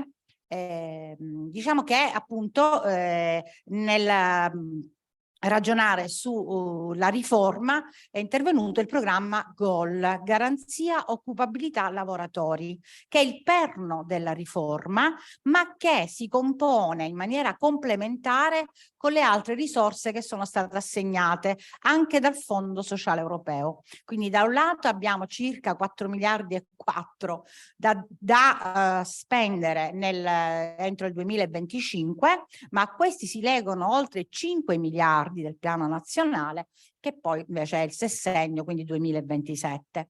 Chiaramente nella scelta dei cosiddetti target, dei gruppi da in qualche modo aiutare per migliorare la loro occupabilità e quindi la loro occupazione, diciamo che è conseguenziale, appunto si è deciso che con il programma GOL si interveniva sui soggetti fragili ma che avevano già un sostegno al reddito, o perché avevano perso il lavoro. In Italia sappiamo che c'è proprio un'indennità per chi ha perso il lavoro, o perché così fragili e con una situazione di povertà avevano un sostegno al reddito mediante il reddito di cittadinanza. Quindi si sono dati dei target, delle my list dei target, e devo dire che già il primo anno abbiamo raggiunto gli obiettivi che ci eravamo indicati per il 2022. Tutte le regioni. Cos'è la riforma GOL? Prevede che ogni soggetto, quando viene accolto dai servizi per il lavoro pubblici, perché abbiamo integrazione pubblico e privato, deve avere un cosiddetto assessment, che diciamo, indaga sulla esigenza delle persone, sui loro desiderati in maniera strutturata.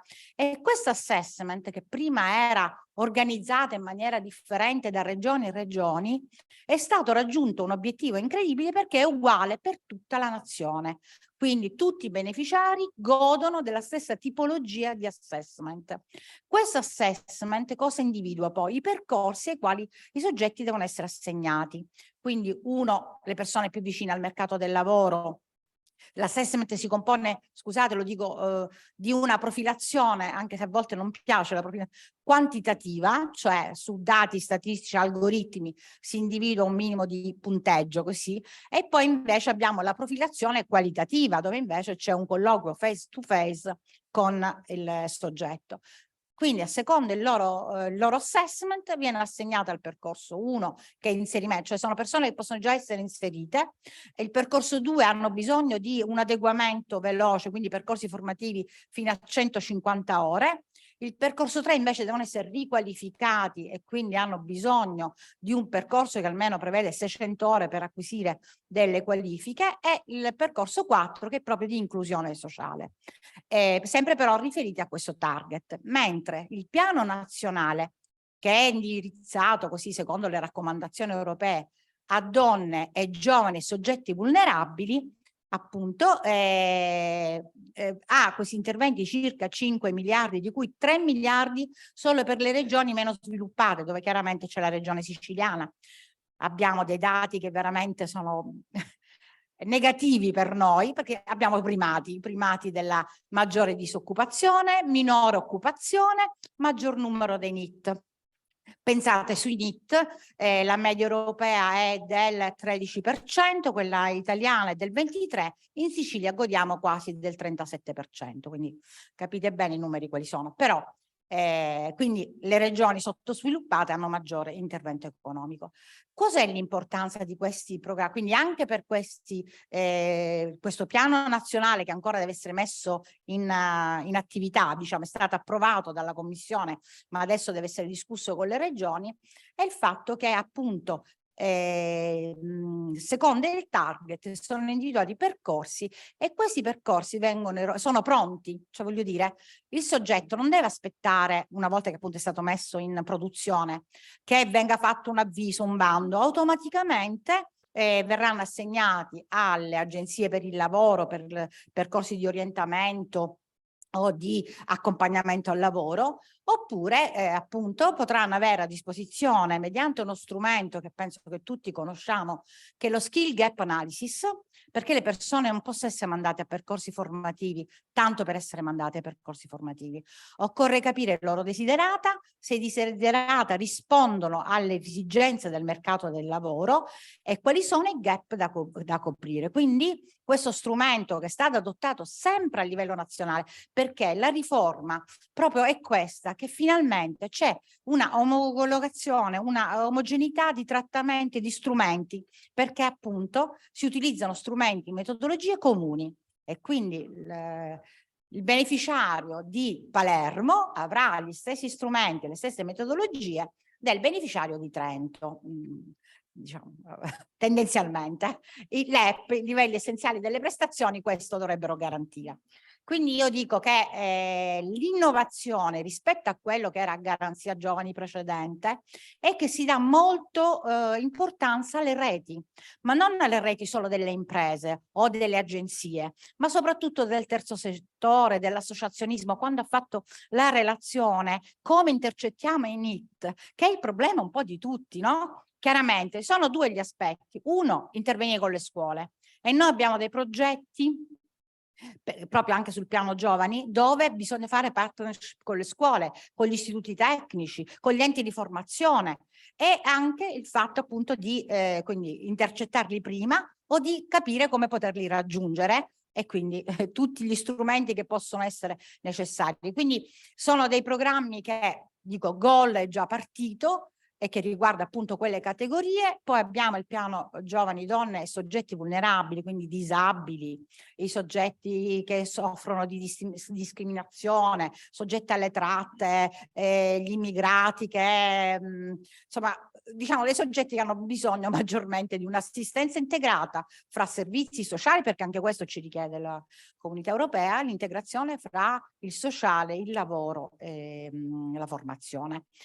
Sono disponibili a presentare poi appunto man mano i programmi, dico, ci sono tanti interlocutori, tanti persone, soggetti che devono parlare, quindi non vorrei allungare molto, c'è tanto da dire, ma io sono a disposizione, cioè la mia struttura è a disposizione insieme alla regione a creare queste reti, perché sono azioni di sistema necessarie affinché possiamo dare un sollievo ai nostri giovani, soprattutto nel nostro territorio, chiaramente però anche a livello nazionale, affinché abbiano il giusto supporto, perché proprio l'orientamento specialistico, il cosiddetto case manager, cioè qualcuno che prende in carico, però è un termine che non piace, insomma che sostiene, un coach che possa aiutare dal momento dell'orientamento in tutta l'individuazione del percorso fino a quando può essere inserito. Grazie ancora, spero di essere stata esaustiva, però dico più che altro per grandi linee, ma è chiaro che siamo a disposizione per realizzare momenti di cooperazione e di collaborazione. Grazie ancora e grazie a tutti. Molto gradita. Much appreciated, really. Thank you, Patrizia. Of course, Patrizia introduced this tool, this new program that is called GOAL, Guarantee Employability of Worker, and is available on the website already of the CHAPI web as well. She introduced also the relevant funding available in order to integrate, to orient, to guide our needs, local needs. She talked about 4 billion euro 5 billion euro through the national plans are available. Then, of course, she described very well also the steps in order to reach this goal, which include the assessment of the needs for all kind of vulnerable groups. And this, let's say, assessment is made for all national regions. So she introduced also the national reform that, of course, enhanced this specific area, specific topics of career orientation, career guidance, and so on. And finally, she highlighted the importance of the so-called the innovation approach. It's very important to innovate and to create alliance, meaning partnership between small, medium enterprises, TVET, schools, and so on. And they currently are promoting all these kind of initiatives. So they are very active at territorial level, and AMPAL, the national agency, through the local representatives that are here, are of course and remain available for further assistance as well as for partnership in order to, let's say, better to increase the number of users of this funding dedicated to this social inclusion issues. Thank you very much, Patricia. And then, since you know, the director of CHAPI Web, which is again a public body operating at the regional level, and all these policies, and as well as all these training courses dedicated to the public functionaries, civil servants operating in the employment centers, is available. And I would like to thank Mr. Fabio Marino, who is currently there and is doing a great work through his staff member, and he will present concretely the main tools that are now, let's say, operating in this area. Thank you, Fabio. Grazie Alessandro.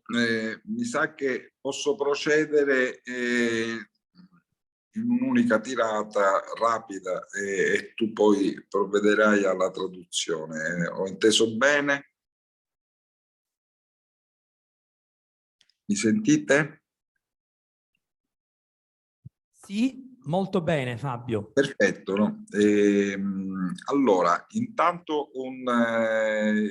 state vedendo il mio viso con la barba lunga, in realtà sono in sostituzione del mio commissario straordinario, del dottor Giacomo Scala, che ieri sera mi ha comunicato e ci ha comunicato un suo impedimento lavorativo all'ultimo minuto. Sono giornate complicate. Il dottore Scala, oltre che essere da poco il nuovo commissario straordinario del CHAPI, è anche un autorevole componente dell'ufficio di gabinetto dell'assessore alla famiglia, e pertanto con la finanziaria in corso di discussione non sa sostanzialmente dove dividersi prima.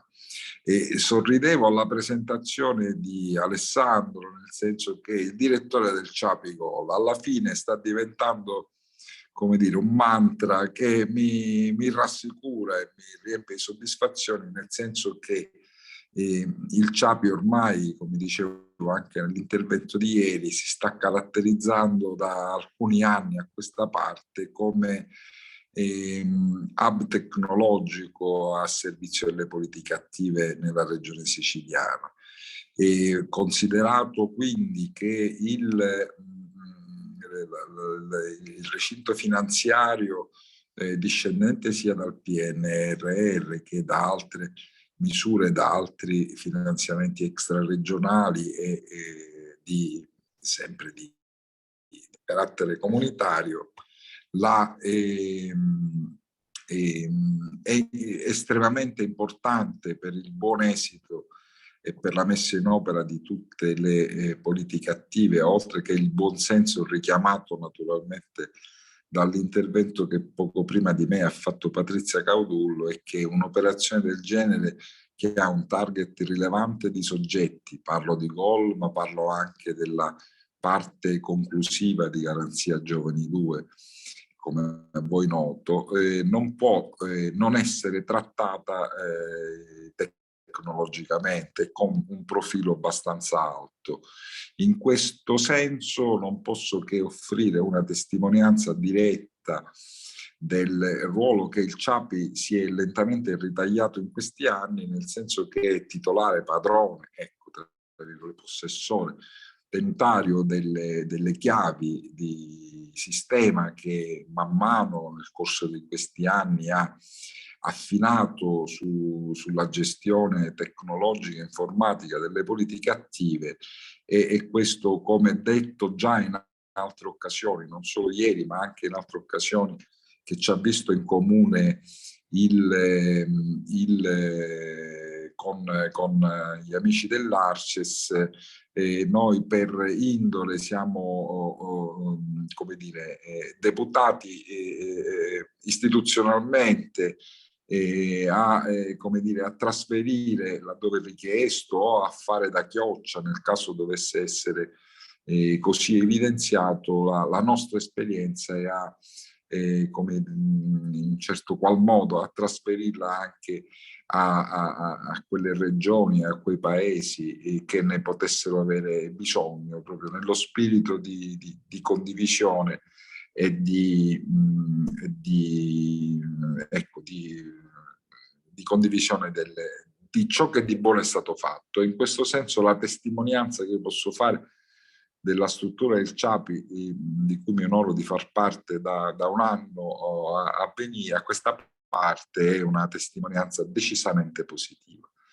Il mio era un saluto istituzionale che poi alla fine, come avrete notato, si è trasformato anche in un piccolissimo contributo anche denso di alcune indicazioni operative. E non voglio tediarvi oltre, la disponibilità è qui. Alessandro, come al solito, deve fare e deve svolgere, lo invito a svolgere la sua funzione di cerniera rispetto ai nostri partner che sono oggi presenti al tavolo, è quello di ribadire, ecco, la volontà del mio ente a essere parte attiva nello scambio di informazioni e nelle evidenze anche tecnologiche che possono essere sostanzialmente condivise all'interno dell'incontro di oggi. Mi devo fermare, e questa volta ho qualche minuto in più rispetto a ieri per poter rispondere direttamente a qualche quesito o qualche richiesta di approfondimento. Grazie dell'attenzione. Grazie a te Fabio, molte grazie davvero, sempre preciso e chiaro, e soprattutto interessante per l'aspetto dell'innovazione tecnologica che hai voluto sottolineare e che grazie al tuo input come direttore sei riuscito a dare. He introduced very well this technological management aspect that we should consider when we talk about labor market active policies, as CIAPI introduced a new platform dedicated to this specific tools. Thank you really much again. And then this is the time to invite to this place our trainers, in particular our specific trainers dedicated to the blue economy and circular economy, Claudia Armenio, who contributed a lot in this training packages, in this training path. And Claudia, you will tell us about your experience. Yes, thank you. The floor is yours.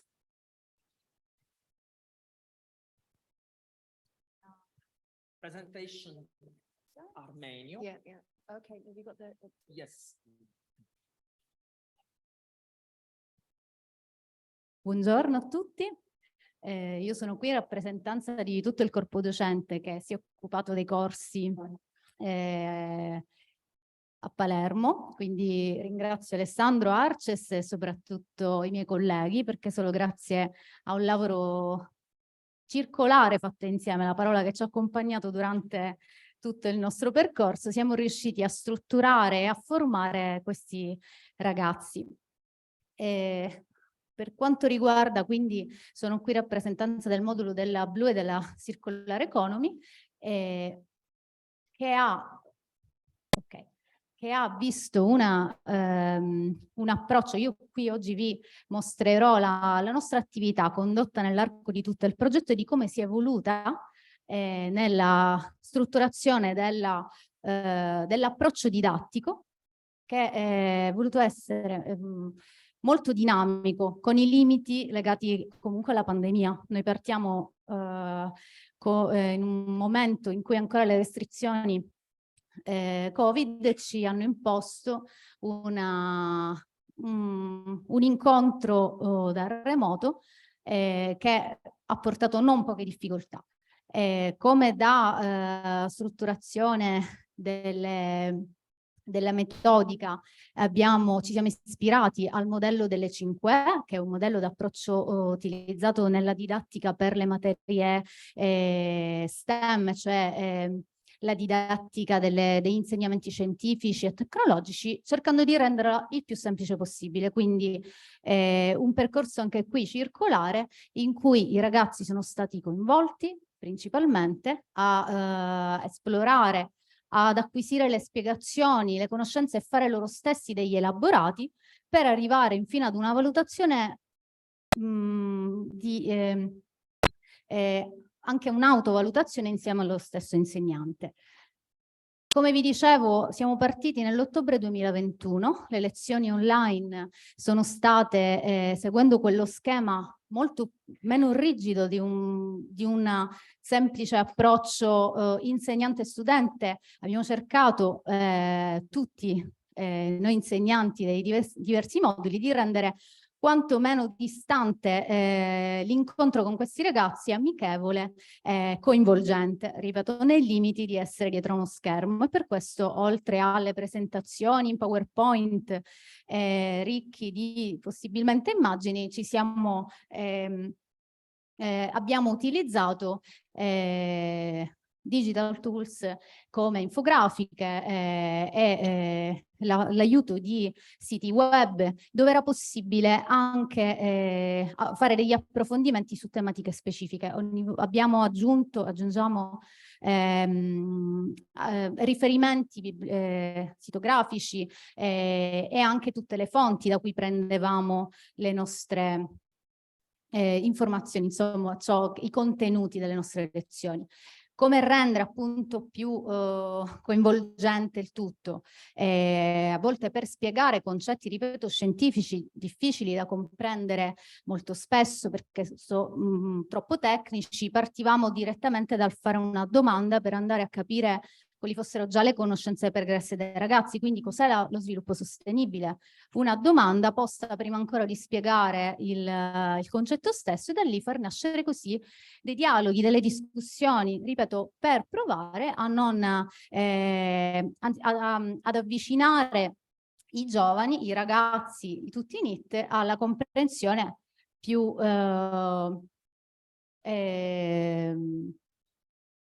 partecipata. Ovviamente sessioni di lavori di gruppo hanno agevolato anche questo aspetto, in cui lanciando una tematica, i ragazzi hanno in piena libertà di espressione deciso di rappresentare la comprensione di un argomento nel modo che più veniva semplice, come delle mappe concettuali o anche delle grafiche fantasiose, un ragazzo che aveva già delle capacità, ad esempio informatiche, grafiche, video, ci ha fatto un bellissimo video per spiegare come si produce la carta, le tematiche appunto ambientali che diventano tematiche anche per stimolare la propria capacità espressiva. Argomenti specifici di Blue e Circular Economy che stanno portando a livello globale la necessità di cambiare appunto la nostra visione, l'approccio all'economia, sono stati indagati attraverso casi studi a livello globale, a livello europeo, per intercalarli e giungere fino al nostro territorio. I casi studi locali diventano lo stimolo trainante per comprendere al meglio i concetti e per far comprendere ai ragazzi che anche qui esiste già, è possibile e che loro possono incontrare queste realtà. Inizialmente sempre ci ritrovavamo in un contesto online, quindi alcuni video racconti, nonché incontri, interventi direttamente da alcune aziende locali, anche ben strutturate, come nel caso della Circular Economy, la Calcestruzzi Recina, che è un'azienda molto forte territorialmente, ma anche a livello nazionale, guidata da una donna, quindi un esempio anche di superamento di un gap per quanto riguarda dei ruoli di un certo livello, un ingegnere capo, per passare poi a best practice nascenti come RISAC, fondata da ragazzi del territorio mazzarese che hanno lanciato una startup da poco più di 2 anni per riprendere le reti da pesca e trasformarle in oggetti di vario tipo come sacche, quindi esempi di circolarità all'interno della Blue Economy. Nonostante la distanza online, siamo riusciti ad avere dei buoni feedback da parte dei ragazzi, perché nel racconto fatto da queste testimonianze, da questi mentor, venivano fuori interessanti discussioni e curiosità. Via via che siamo riusciti finalmente ad incontrarci in presenza, abbiamo fatto delle visite direttamente in azienda e abbiamo anche avuto la possibilità di far incontrare aziende del territorio per far nascere anche nuove interazioni tra loro.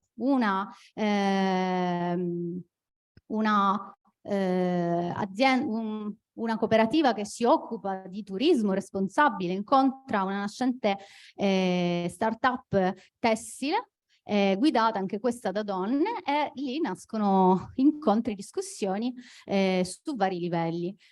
Il territorio è stato mostrato ai ragazzi perché anche partendo dalla conoscenza di un territorio si può comprendere che le opportunità sono possibili, quindi da Palermo siamo passati alle Madonie per incontrare aziende agricole e poi, come è stato già raccontato da Francesco, per quanto concerne i nostri partner del distretto della pesca, abbiamo avuto grandi opportunità di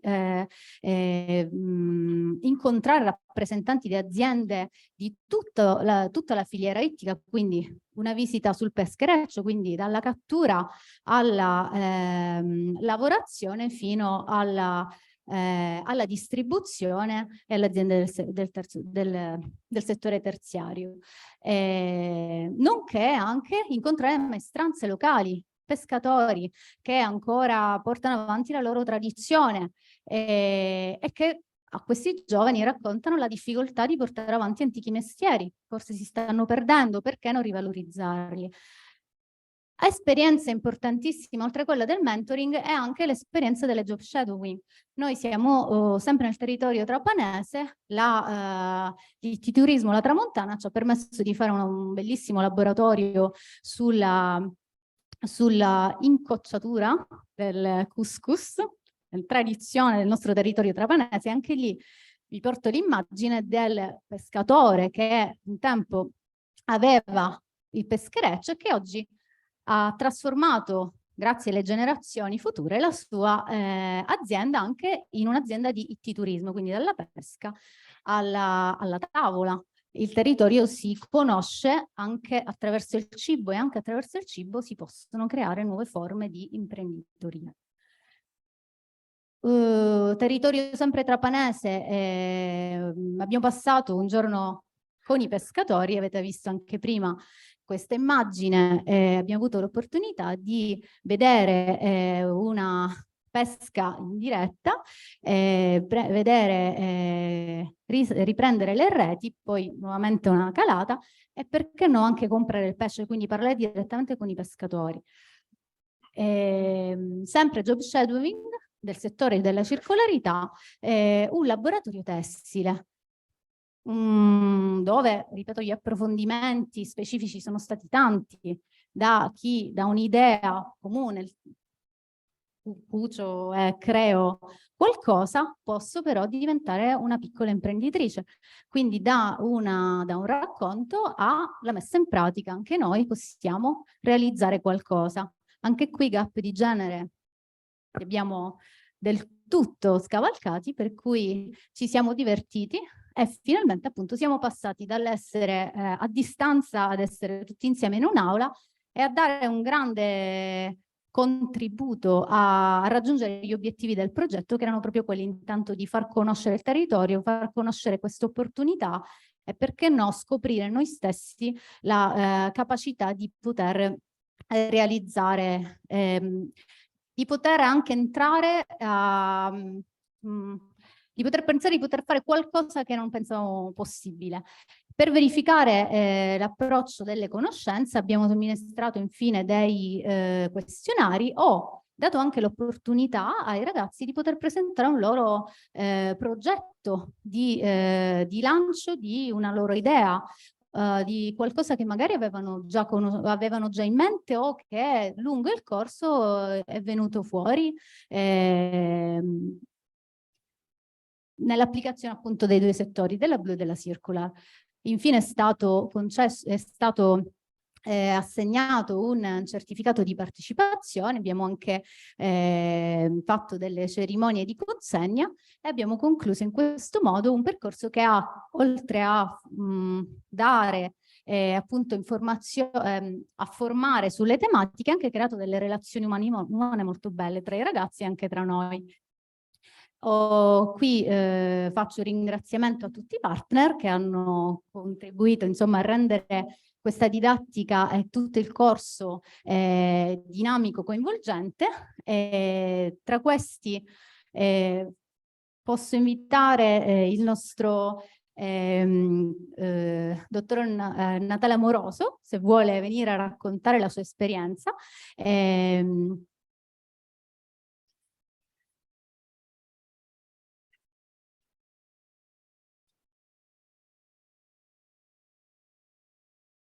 Dove vuoi? Io preferivo stare lì. Vuoi ti rimetto le tue slide? No. We thank Claudia for this excellent presentation and for the work she has done for us. Very much appreciated. Thanks. We give the floor to Mr. Natale Amoroso, Sì. the director of La Tramontana. Buongiorno a tutti. Sì, sono Natale Amoroso e sono il presidente di una cooperativa di piccola pesca, la cooperativa La Tramontana.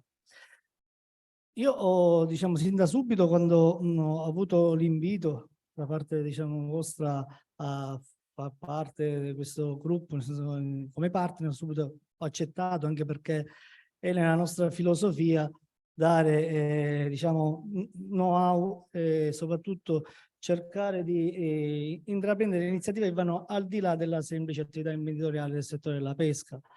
La nostra cooperativa nasce nel 2007, è abbastanza giovane, però dal 2007 ad oggi diciamo, abbiamo raggiunto vari obiettivi e uno tra questi, anche questo, quello di oggi, è un obiettivo per noi, essere stati scelti tra un'azienda modello, non è da poco. Modello perché penso che quello su cui noi abbiamo sempre puntato, che è stato praticamente non soltanto concentrarsi sul prelievo del prodotto ittico, per noi siamo una cooperativa armatrice, abbiamo il nostro peschereccio che va a pescare, ma da questo ne abbiamo tratto altre attività. Abbiamo iniziato a fare l'attività di turismo, di pescaturismo, l'attività didattica. Noi andiamo spesso nelle nostre aziendali, negli studi scolastici, a proprio professare, io dico, il prodotto ittico, parlarne in tutte le sue fattispecie. E non vi nascondo che spesso queste nostre attività sono molto importanti perché lo notiamo parecchie volte che anche le attività formative, anche i programmi scolastici spesso hanno delle lacune in alcune materie, alcune caratteristiche, soprattutto quelle del prodotto ittico, e ci piace proprio andare sotto gli studi tecnici a parlare di tracciabilità prodotti della pesca e tutto di quello che ne consegue, perché i veri operatori poi che vanno nel mondo del lavoro possano essere pronti subito ad intraprendere l'attività stessa e non magari a fare altro apprendistato. Quindi esci da un istituto tecnico, a me piacerebbe che già le basi ci siano, e questo è importante. E lo abbiamo appurato anche costantemente nella nostra attività lavorativa. E anche nel concetto di economia circolare, di crescita blu, tutti sono concetti che noi nel nostro interno già professavamo, sono attività che già svolgevamo. Per noi il prodotto ittico è tutto buono, e il concetto di scarto deve essere minimo, perché uno dei pilastri fondamentali è quello del rifiuto nell'economia circolare. Per noi il prodotto ittico è tutto buono, lo scarto è uguale a 0,0. Ecco, questo è il concetto. È tutto sempre sottoprodotto, fino a quando non si arriva alla materia che poi veramente non si può fare più, non si può più utilizzare. Quindi ho subito sposato questo vostro invito e vi ringrazio nuovamente. Potrei parlare ancora tanto, però è giusto dare anche l'opportunità agli altri. Vedo che ci sono anche degli altri autorevoli personaggi che possono pure dare la loro, diciamo, esperienza. Grazie di tutto. Dottor Amoroso, grazie a lei. Molte grazie. Thank you very much. Of course, we will continue our cooperation with La Tramontana as a company dedicated to this blue economy sector, in particular fishing, tourism, and so on. So thank you. Now I will invite Professor Dr. Yes, the blue ocean. Before the blue ocean, shall we go back to the two blue ocean? Okay. So Dr. Antonio Lococo, who is the director, CEO of Blue Ocean. We thank Dr. Lococo because he was very active and was one of the company who hosted our trainees during the training path. Thanks. Thank you so much. Buongiorno a tutti, Antonino Lococo, ditta Blue Ocean di Casteldaccia, azienda di trasformazione ittica. Noi abbiamo accolto con piacere questo invito perché ci troviamo sempre nella condizione di voler investire molto sul territorio. Noi siamo cresciuti nel territorio, la nostra azienda dal 1926 opera sul territorio e ci sentiamo in dovere di dare un contributo affinché cresca il territorio, prima ancora il territorio dell'azienda. Noi abbiamo da qualche anno avviato dei percorsi, dei progetti di filiera che non riguardano soltanto il prodotto, perché il progetto di filiera oggi prevede che il pesce viene pescato nel territorio, viene commercializzato all'interno del territorio, lavorato e venduto all'interno del territorio per dare al consumatore finale quella garanzia di qualità del prodotto, di territorialità. Noi siamo andati oltre il concetto di territorialità, di azienda, perché commercializzare un prodotto di filiera o comunque fare un progetto di filiera non è solo finalizzato al prodotto, ma ha delle ripercussioni da un punto di vista economico e sociale che sono importanti. Quindi per noi oggi è più importante il progetto di filiera perché consente al pescatore locale di creare sviluppo, di fare rete, consente al distributore che è presente sul territorio di fare sviluppo, consente al lavoratore che fa la produzione di prodotti ittici del posto di creare qualcosa di interessante, qualcosa di sviluppo, qualcosa che poi serva a creare posti di lavoro all'interno del proprio territorio. Per cui il concetto di filiera non è un concetto astratto o non è un concetto soltanto materiale legato al prodotto, ma ha delle ripercussioni sociali che sono quelle che noi cerchiamo di perseguire, che vanno al di là di quella che è la filosofia aziendale. Oggi la nostra vision va al di là di quello che l'accrescimento dell'azienda, però vi posso dire che è stato un percorso inconscio, nel senso che l'idea di voler far crescere la propria azienda, l'idea di voler far crescere i propri collaboratori istintivamente, anche a livello proprio non voluto, ma ha fatto sì che si creasse un circuito all'interno del nostro territorio dove operiamo che ha creato e generato un sacco di posti di lavoro. Non è un caso che la risorsa che ha contribuito alla nostra attività durante il periodo di dicembre che accennavano poco fa, poi è stata stabilizzata. Cioè noi a gennaio abbiamo fatto un contratto alla tirocinante che ha partecipato, lo dicevo poco fa, che ha partecipato all'interno della nostra attività perché si è rivelata una risorsa valida che è stata valutata positivamente dalla nostra responsabile.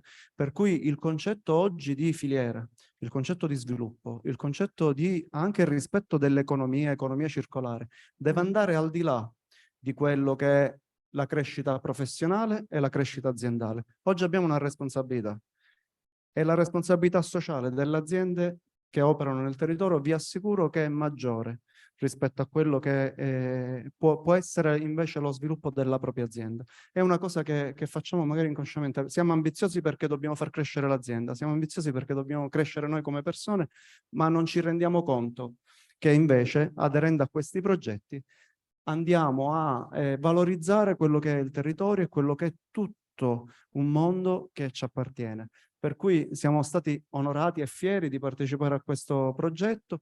Continuiamo a farlo sempre perché comunque il territorio poi ci deve tornare indietro tutto quello che abbiamo investito. Allora l'auspicio è di poter partecipare ai nuovi corsi. Abbiamo tra l'altro selezionato e colloquiato un'altra risorsa questa settimana, se non sbaglio addirittura la settimana scorsa, che introdurremo a breve nel nostro circuito, e perché per noi l'aspetto sociale, al di là dell'azienda, l'aspetto che è di sviluppo del territorio prevale sull'interesse delle persone dell'azienda. E lo dico ai miei collaboratori, tutti, oggi le persone sono al centro del nostro progetto, lo sviluppo deve essere fatto perché abbiamo una responsabilità verso di loro, non verso di noi. Quindi l'augurio è che possiamo crescere per poter accogliere ancora più tirocinanti, ma soprattutto ancora più lavoratori che possano contribuire al bene dell'azienda. Grazie. Grazie mille, Dottor Lococo. Double thanks to Blue Ocean because it's a testimonial of the fact that one of our trainees finally has got a job in his company. So thanks very much for your specific support. Then I will give the floor to our coach, Dr. Massimo Tucciarelli, as HELIOS also introduced several coaching programs dedicated to our vulnerable groups. And Massimo, and let's say, carried out several sessions. Massimo, would you like to tell us your history, your experience? Sorry. Puoi raccontarci la tua storia? Ok, le slide. Bene, buongiorno. Io Massimo Tucciarelli, io sono un coach professionista e ho operato per tanti anni in ambito aziendale e adesso mi sto dedicando una parte della mia attività anche ad ambiti nuovi e quello che mi piacerebbe trasferirvi è la sfida che stiamo affrontando nel portare il coaching in questo campo.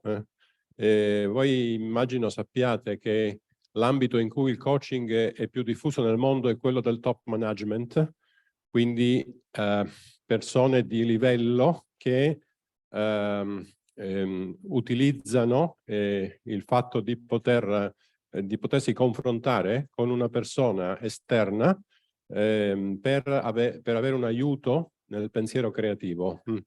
Io personalmente ho affrontato da tanti anni la sfida di portare questo, adesso vi spiegherò anche come, nel mondo giovanile, quindi nel mondo universitario e adesso nel mondo dei NEET.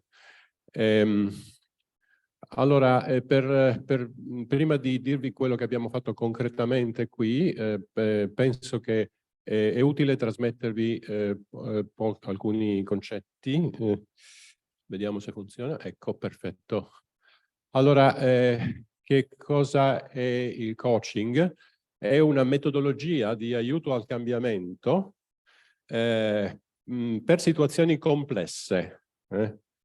Allora, situazioni che sono diverse dalla realizzazione di comportamenti già predefiniti che possono essere insegnati. Quindi laddove l'obiettivo è complesso, occorre che sia la persona che si attivi autonomamente, e in questo senso il coaching è distinto dal training, tutte le forme di addestramento, dove semplicemente si spiega alla persona che cosa deve fare e lo si fa esercitare rispetto a quelle azioni che sono già predefinite. Qui invece nel coaching non c'è un obiettivo predefinito, come se per esempio io dicessi voglio lavorare per diventare più coraggioso. Sappiamo cosa significa essere coraggioso in astratto, ma cosa poi significherà per me, questo non lo sappiamo ancora, dobbiamo scoprirlo. E in questo senso è diverso anche il coaching dalla consulenza, quindi non si tratta di dare consigli, ma si tratta di accompagnare la persona in un percorso. Quello che questo accompagnamento sicuramente è complesso, ma si fonda su un principio che bisogna lasciare libera la persona nella complessità di capire quali elementi della complessità vuole affrontare e lasciarla libera su come affrontarla. Cioè non può il coach sostituirsi al partner nel decidere lui alcune cose. Questo rende il compito del coach molto, molto difficile, però quando viene fatto bene questo lavoro è molto efficace, perché significa che la persona viene aiutata a comprendere bene tutti gli aspetti della situazione, a identificare l'obiettivo dove vuole arrivare, a comprendere che cosa gli serve per raggiungerlo, a comprendere quali cambiamenti suoi personali sono necessari per riuscirci, a proporsi azioni concrete da realizzare dopo e anche riflettere su quello che ha fatto per comprendere come agire meglio. Quindi quando il coaching è ben fatto, questo significa che la persona può fare un salto di qualità nel proprio modo di perseguire tutti i propri obiettivi, e questo è di una grandissima importanza sia nella vita professionale che in generale nella vita. L'apporto del coach è fondamentalmente quello di aiutare la persona ad ampliare la propria consapevolezza di tutte le situazioni che sono rilevanti per lui. Perciò appunto il coach fondamentalmente fa domande aperte che non rispondono ad una personale visione di quale sia la cosa migliore, ma che permettono alla persona di guardare la situazione con la massima apertura. E il suo scopo è stimolare nella persona prospettive diverse, quindi un pensiero creativo o un pensiero alternativo. Prima la persona pensava di avere davanti 3 alternative, grazie all'incontro col coach si rende conto di averne davanti 6 e quindi può scegliere meglio rispetto a come poteva scegliere prima. Bene, adesso cosa abbiamo fatto all'interno di HELIOS? Intanto abbiamo fatto una scelta coraggiosa, che peraltro io faccio in tutti gli ambienti in cui mi muovo, coraggiosa perché comporta che posso magari avere meno clienti di quelli che avrei se non la facessi. Cioè a dire, io dico, fa il coaching soltanto chi lo vuole fare perché liberamente si sente. Quindi noi abbiamo fatto degli incontri in cui ho spiegato il coaching ai ragazzi, ma l'hanno fatto soltanto quelli che hanno voluto. E infatti poi è successo che quelli che lo hanno fatto sono stati tutti molto contenti e hanno ricavato in effetti è stata per loro un'esperienza indimenticabile per molti di loro. Allora spero che sia in connessione Lucia La Duca, che è una di queste, perché a parte avervi spiegato Ciao Lucia. Queste cose in generale, mi sembra che il feedback più interessante ve lo può dare una delle persone che concretamente ha fatto il coaching. Quindi ciao Lucia e ti passo la parola. Ciao. Ringraziamo Massimo, molte grazie Massimo, thank you really much. Grazie mille per avermi dato la parola, grazie Massimo. E io ho fatto, insomma, per dirvi un po' chi sono, ho fatto il corso HELIOS un anno fa, quindi è il primo, diciamo, che c'è stato. Sicuramente ho colto questa occasione di fare il coaching, questo percorso di coaching. Io ho sono un'imprenditrice e ho un'azienda di abbigliamento da lavoro e utilizzo tessuti di origine naturale. E per me in quella fase lì, quindi più di un anno fa, ero in una fase embrionale in cui ancora appunto l'azienda era proprio all'inizio del suo percorso. Per me è stato fondamentale, e lo consiglio veramente a tutti, fare questo percorso di coaching, soprattutto all'inizio in cui si hanno tanti dubbi, perplessità, si va a lavorare molto sulle soft skills, quindi ovviamente competenze che noi abbiamo ma che magari non conosciamo bene, non abbiamo mai approfondito. Grazie al coaching si ha questa guida, quindi questo percorso proprio che è durato un po' di mesi, che mi ha aiutato a conoscermi meglio, a comprendere quali erano le mie potenzialità e poi a metterle in pratica, perché appunto, come diceva Massimo, non è sempre facile capire quali sono le alternative che noi abbiamo, vedere le cose da una prospettiva piuttosto che un'altra. Quindi alla fine del percorso vi dico che io lo consiglio davvero a tutti, perché sono rimasta molto molto contenta e adesso applico tutte queste, diciamo, questo percorso e quindi queste, come dire, questo percorso mio, diciamo, di elementi che grazie al coaching ho ricevuto in tutto quello che faccio, quindi nell'organizzazione del mio lavoro e quindi in maniera anche più efficiente e efficace. Quindi grazie mille per l'opportunità e soprattutto, diciamo, per i più timidi vi dico che è una buona, sicuramente un buon approccio da fare. Thank you, Lucia, and a very good testimonial of this incredible capacity building program that, thanks to the EU funding, we achieved so far. So now this is the time to celebrate our, let's say, last, I would say, outcome, which is the certification of our trainees who attended the training course. I would like to give the floor to all of you, starting by Danilo. Danilo, thank you. Good morning, everyone. I am Danilo. I wanted to attend this course because I have a strong interest as regards the importance of circular economy.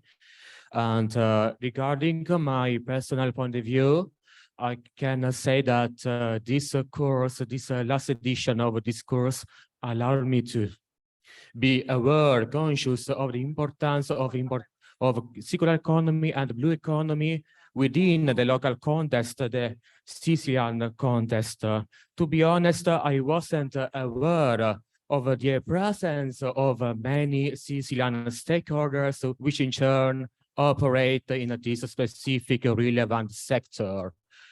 We know that we are living in a world which is so destroyed by ourselves, by our action. And I like to discuss because at the same time, discourse allowed me to increase my conscience regarding the importance of circular economy to safeguard this world. Because this course is not only focused on theoretical aspects. It's, how can I say, how I can explain? It's difficult to explain because it's a question of feeling at the same time. It increases my conscience to get better this world in the future. And the future is not so fast from now. And this course allowed me to realize to leave local stakeholders such as firms, medium enterprises, and they are no doubt the key players of circular economy in Sicily. But another important aspect of this course is focused on the importance of European structural funds. And I would like to thank Mr. Pernischer to introduce these funds, which in turn are an important tool to support the diffusion of circular and blue economy in Sicily, and not only in Sicily, but in the Mediterranean context. And thanks to the synergy, to the cross-border cooperation, to the territorial cooperation, it is possible to fund to support the circular and blue economy projects across the Mediterranean area. And at the same time, we also can be able to compete with Sweden, Denmark, and Finland, which in turn, as you know, they are the main protagonist of circular economy. Thank you for your attention and for your presence. Danilo, many thanks, really. You're welcome. Thank you too. Thanks a lot. He represented the whole group. He talked on behalf of the whole group. Yes, of course. They are not so shy, of course. And all them were very, very active. And you can see from their face how passionate they are about this course, about the project, and they strongly believe on these new competencies they acquired thanks to Helios. And we will continue to support them to find trainship in the coming days. So keep in touch, all. Yeah. Thank you very much, Danilo. Thank you. So this is the time to deliver the certificate, as they deserve the certificate, and we go ahead, please, Paolo. Okay, the first name is Angela Rita Lucia Comparato. Thanks, Angela, congratulations. Okay. Antonella Serena Valle, congratulations, Antonella. Danilo Di Stefano, congratulations, Danilo. Best luck all for the future. Melluso Giulio, congratulations. And we will come back to you with the final certificate as soon as possible. So thanks again to Christian Palazzolo. Thank you. Okay. So I think that Brony, you would like to give a conclusion with me? What about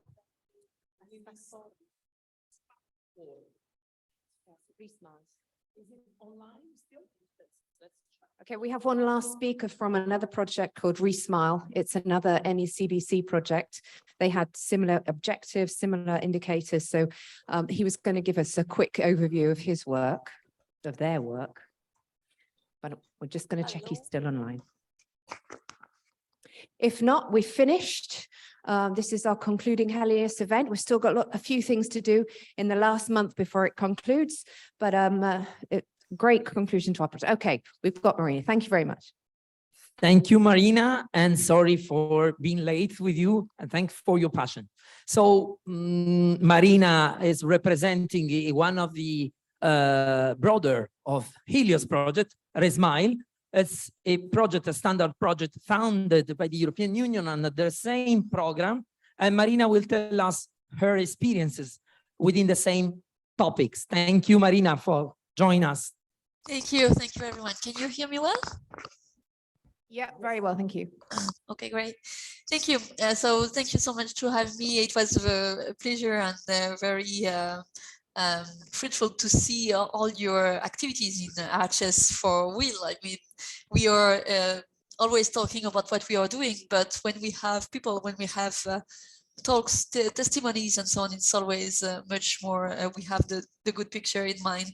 So I would like to tell you a bit about the RESMILE project. I don't know if you have my PowerPoint or if I can share. Is it okay? Yeah. Okay, so I will share here. Okay, can you see? Yes, Marina, go ahead. Thank you. So RESMILE is, the name is Rethink Social Inclusion through of young people from Mediterranean through the sustainable development. That was our idea. We have 3 objectives in this project. Sorry, the first axis is focusing on citizenship. The second one is focusing on the training.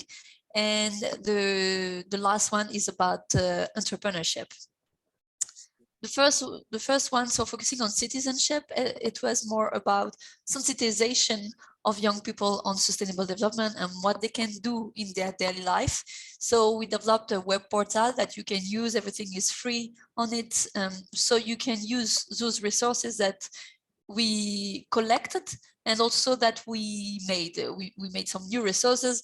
And for example, in link with HELIOS, we had a tutorial about hydroponics. So one of our partners developed that, and it's very interesting. So yeah, you have plenty of activities focusing on many thematic like energies, waste management, and so on.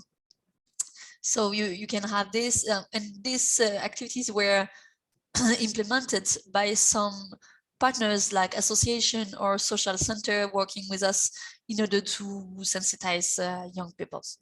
We also had the sub-grants, as you may know, these processes. So we had 13 projects involved, which developed also some nice activities. And in Italy, what we've done, and it was done by our partner Amici in Napoli, it was like a contest on graphical art in the street to raise awareness about sustainable development, and it was very nice. We have plenty of examples which are on our website, so you can have access and look at it. And then we had our training activities, which are not as HELIOS, it's more about informal education. So we developed what we called the Mediterranean Practical School for Sustainable Development.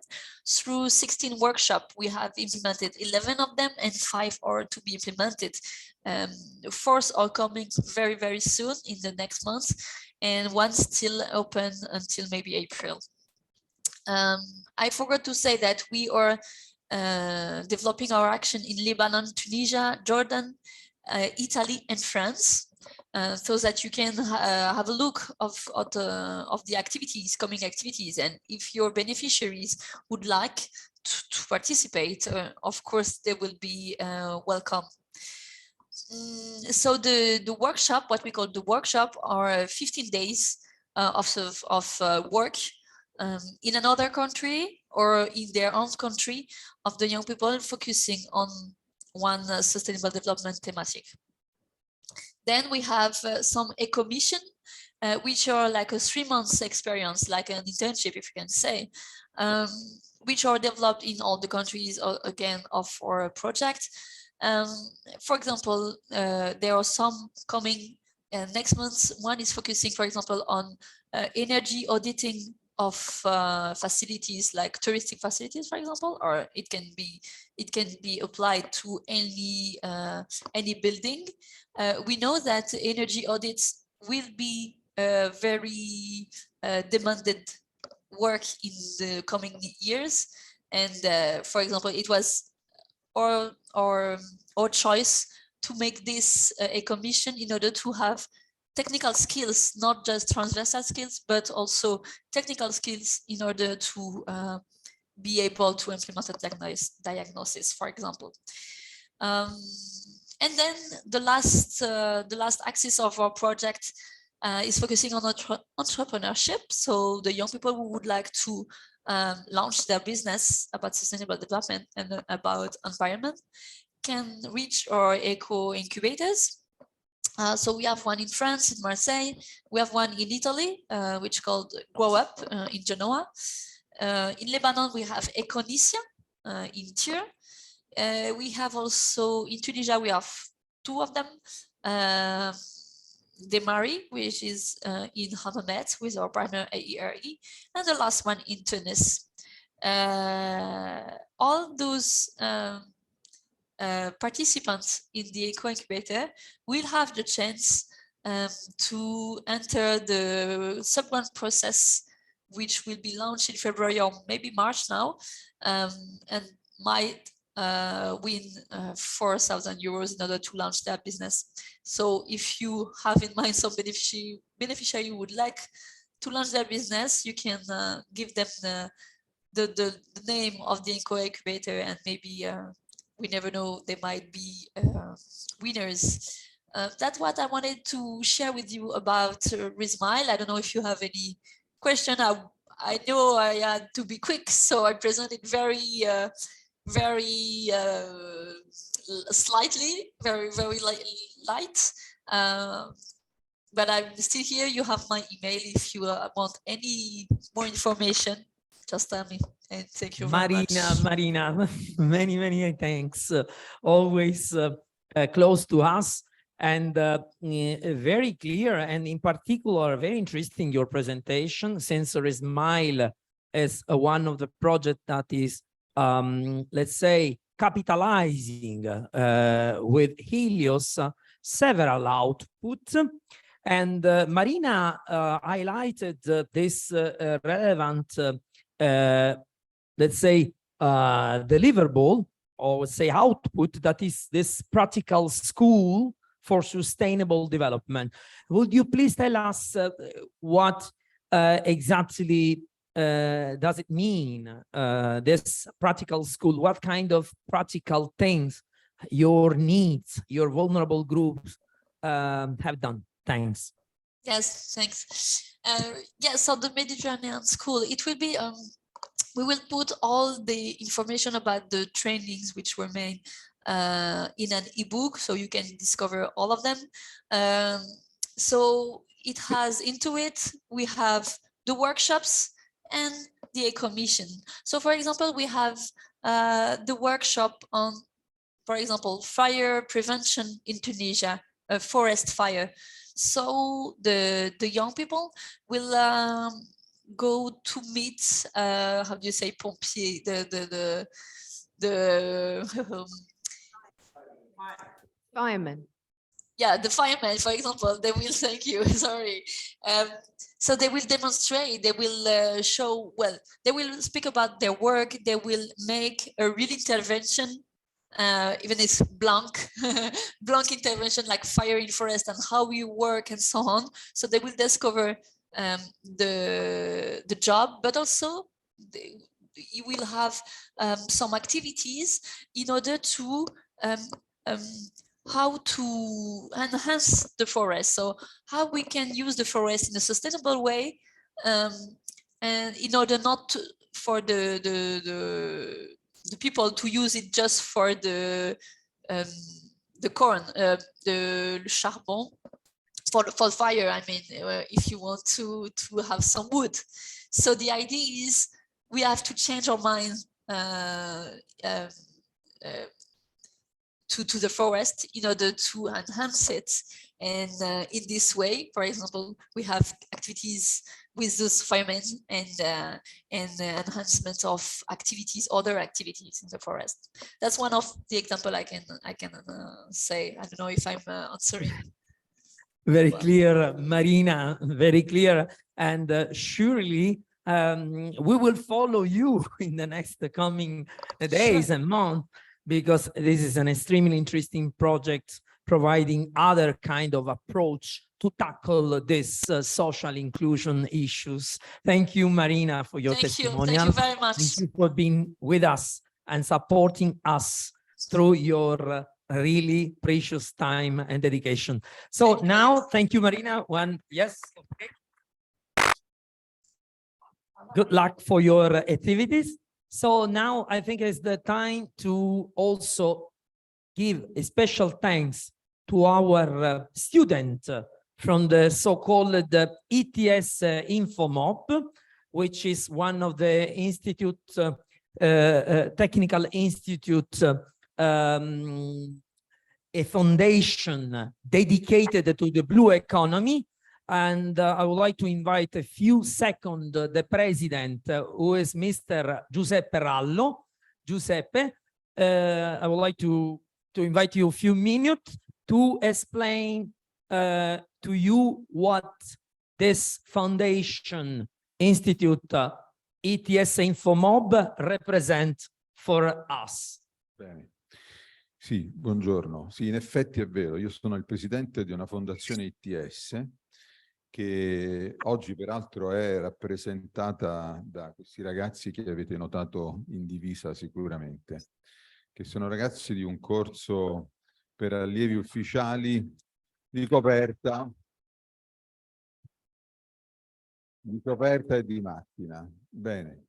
Il tema che l'ITS diciamo, sviluppa e svilupperà è quello della infomobilità sostenibile.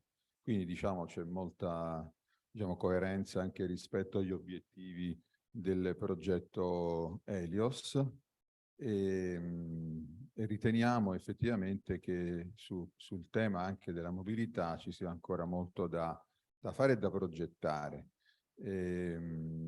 Noi abbiamo ipotizzato questi percorsi formativi anche agganciandoci a quelli che sono diciamo le linee di sviluppo della città, perché gli ITS sapete hanno una governance abbastanza complessa, però vi potete sedere ragazzi, tranquilli.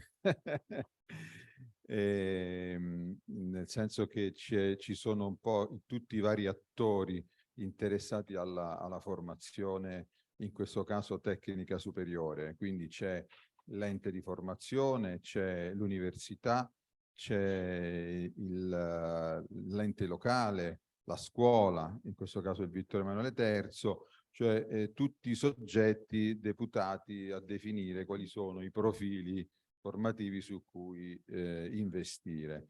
E noi abbiamo scelto questi interventi in particolare agganciati appunto alla sostenibilità, al mare se vogliamo, perché l'altro corso, mentre questo è dichiaratamente ed evidentemente un corso che ha a che fare con, diciamo, con la blue economy, con l'economia del mare, l'altro corso è sulla logistica integrata, ma che pure è molto centrata con tutta l'attività che ha a che fare con il porto, e quindi lo sviluppo del porto di Palermo, che voi sapete da qualche tempo a questa parte è oggetto di pesantissimi interventi di ristrutturazione e di rilancio. Quindi l'ITS si propone anche fondamentalmente di allinearsi e formare profili professionali utili a quelli che sono le prospettive di sviluppo locale.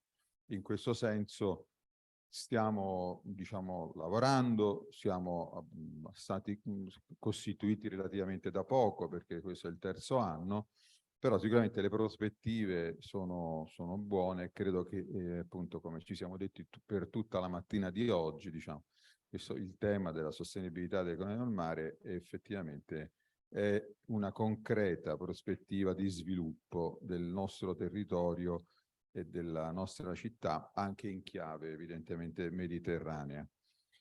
Bene, io ho visto che è arrivato l'avvocato Carlino, quindi a questo punto vorrei anche che anche tu spendessi 2 parole, visto che sei tra i protagonisti del nostro progetto, no? Del progetto Helios. Prego.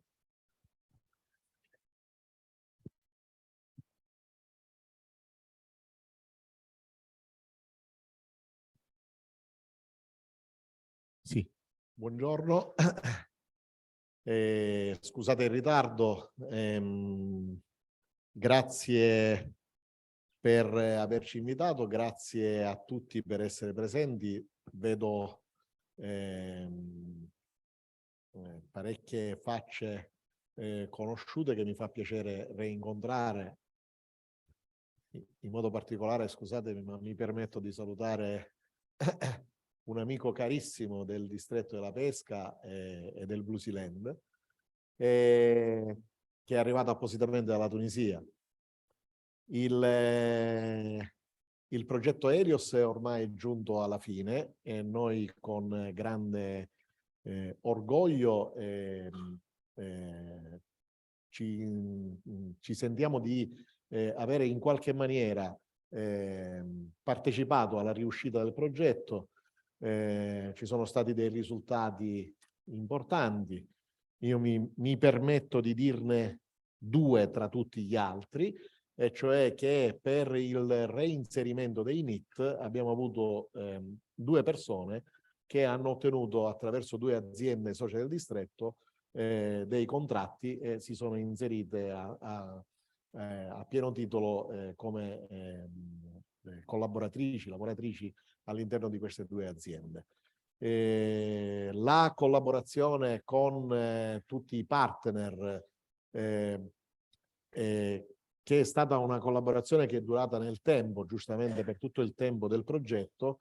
Mi permetto di ricordare che noi nel Blue Sea Land del 2019, in piena pandemia, siamo riusciti a realizzare un convegno in cui siamo riusciti a collegarci con tutti i partner del progetto. E poi chiaramente il rapporto con Arces, che per noi è assolutamente importante, prioritario, propositivo, prospettico, mi permetto di dire. Sicuramente il momento non è un momento favorevole in generale per l'economia, però che ben vengano questo tipo di progetti, che ben vengano questo tipo di attività che possono in qualche maniera, in accordo con le strutture che esistono nella regione siciliana, tra cui mi permetto di dire il distretto della pesca che ho l'onore di dirigere, che possono dare un sollievo intanto ai paesi o alle persone che provengono dai paesi che hanno partecipato al progetto, ma poi permettetemi di dire anche per la Sicilia sono sicuramente un ottimo bigliettino da visita, perché io sono convinto che abbiamo qualcosa da spendere noi come siciliani, abbiamo delle eccellenze nel territorio e dobbiamo solo essere così bravi da saperle valorizzare. Grazie, grazie di cuore. Grazie, Presidente Cardone. So just before I hand over to Alessandro, who can finish definitively, we've got a 3-minute video that we're going to show you the draft version. It will be integrated with some videos that our video maker, Gabriele Gismondi. Thank you, Gabriele. He's there. Gabriele, thank you very much.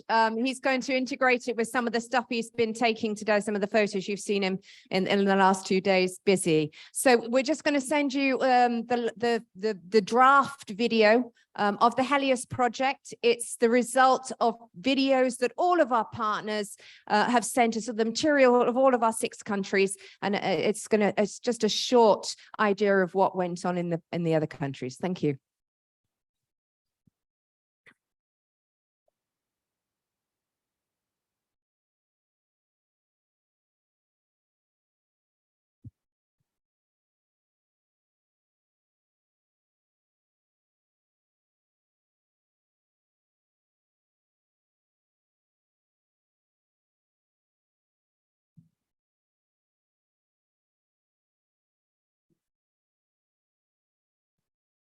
يهدف مشروع الهيليوس إلى تعزيز الاندماج الاجتماعي للذين ينتمون إلى فئة النيدز، وهي الفئة العاطلة عن العمل والغير مدربين والغير متعلمين في قطاعات تعتبر من أهم القطاعات الاقتصادية، وهي قطاعات الاقتصاد الدائري والاقتصاد الأزرق، بالإضافة إلى المهارات الحياتية وريادة الأعمال. La economía azul es un conjunto de sectores tradicionales que han existido desde siempre, actividades como la construcción de barcos, el transporte de mercancías, pesca y piscifactorías, y también, es muy importante últimamente, del turismo vinculado a los cruceros. The courses are aimed towards young people and women of all ages that are not in training, education, or employment. We're trying to give new skills to young people and women who would like to come enter the workforce or return to the workforce at some time in their life. Η κυκλική και η μπλε οικονομία θεωρούμε πως είναι το μέλλον, διότι πρέπει να στηριχτούμε στη βιώσιμη ανάπτυξη της χώρας μας. Έχουμε πρώτες ύλες που μπορούν να χρησιμοποιηθούν για την ενέργεια και να είμαστε αυτάρκης.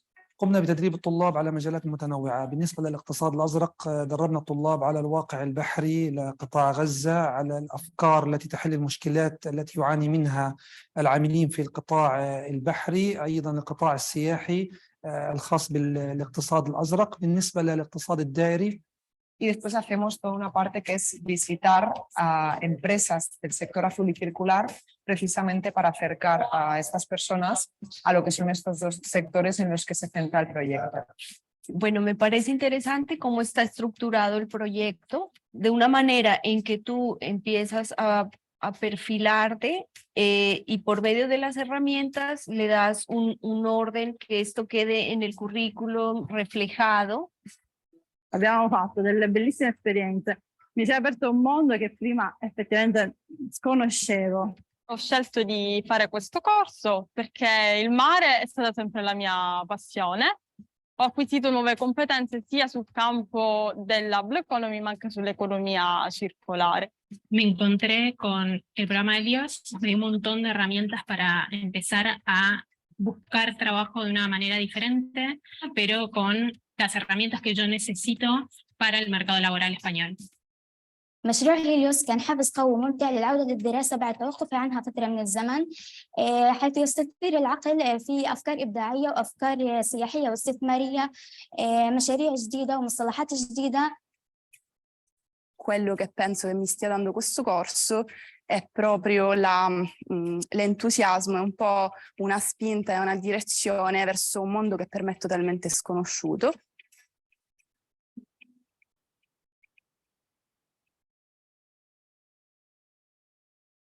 Wonderful. Thanks to Gabriele Gismondi, our official video maker. Let me just, let's say, allow me to say a few words to our project management team and staff. Let me thank in particular, not only the project partner, but our special financial manager, Mr. Giancarlo Amato. Without his support, nothing can be done. Mr. Valerio Lipuma, the communication manager, who is still in charge of delivering several news. Our super project manager, Brony Orsby. And our auditor, Mr. Simone Fiorito, who did a great, please, Simone, stand up, a great work in order to validate all the expenditure. It's an incredible work, believe in me. In particular, our teacher, Cinzia Suriano, who was attending, carry out several training courses in Sicily. And of course, you, as you are our energy, you represent really our, let's say, our future, because we surely, we will definitely always be thinking about you for the future, for any initiatives that will come in the coming years. Thank you. Thank you. Okay, but he knows that we can't close the project without thanking Alessandro. So big thanks for Alessandro.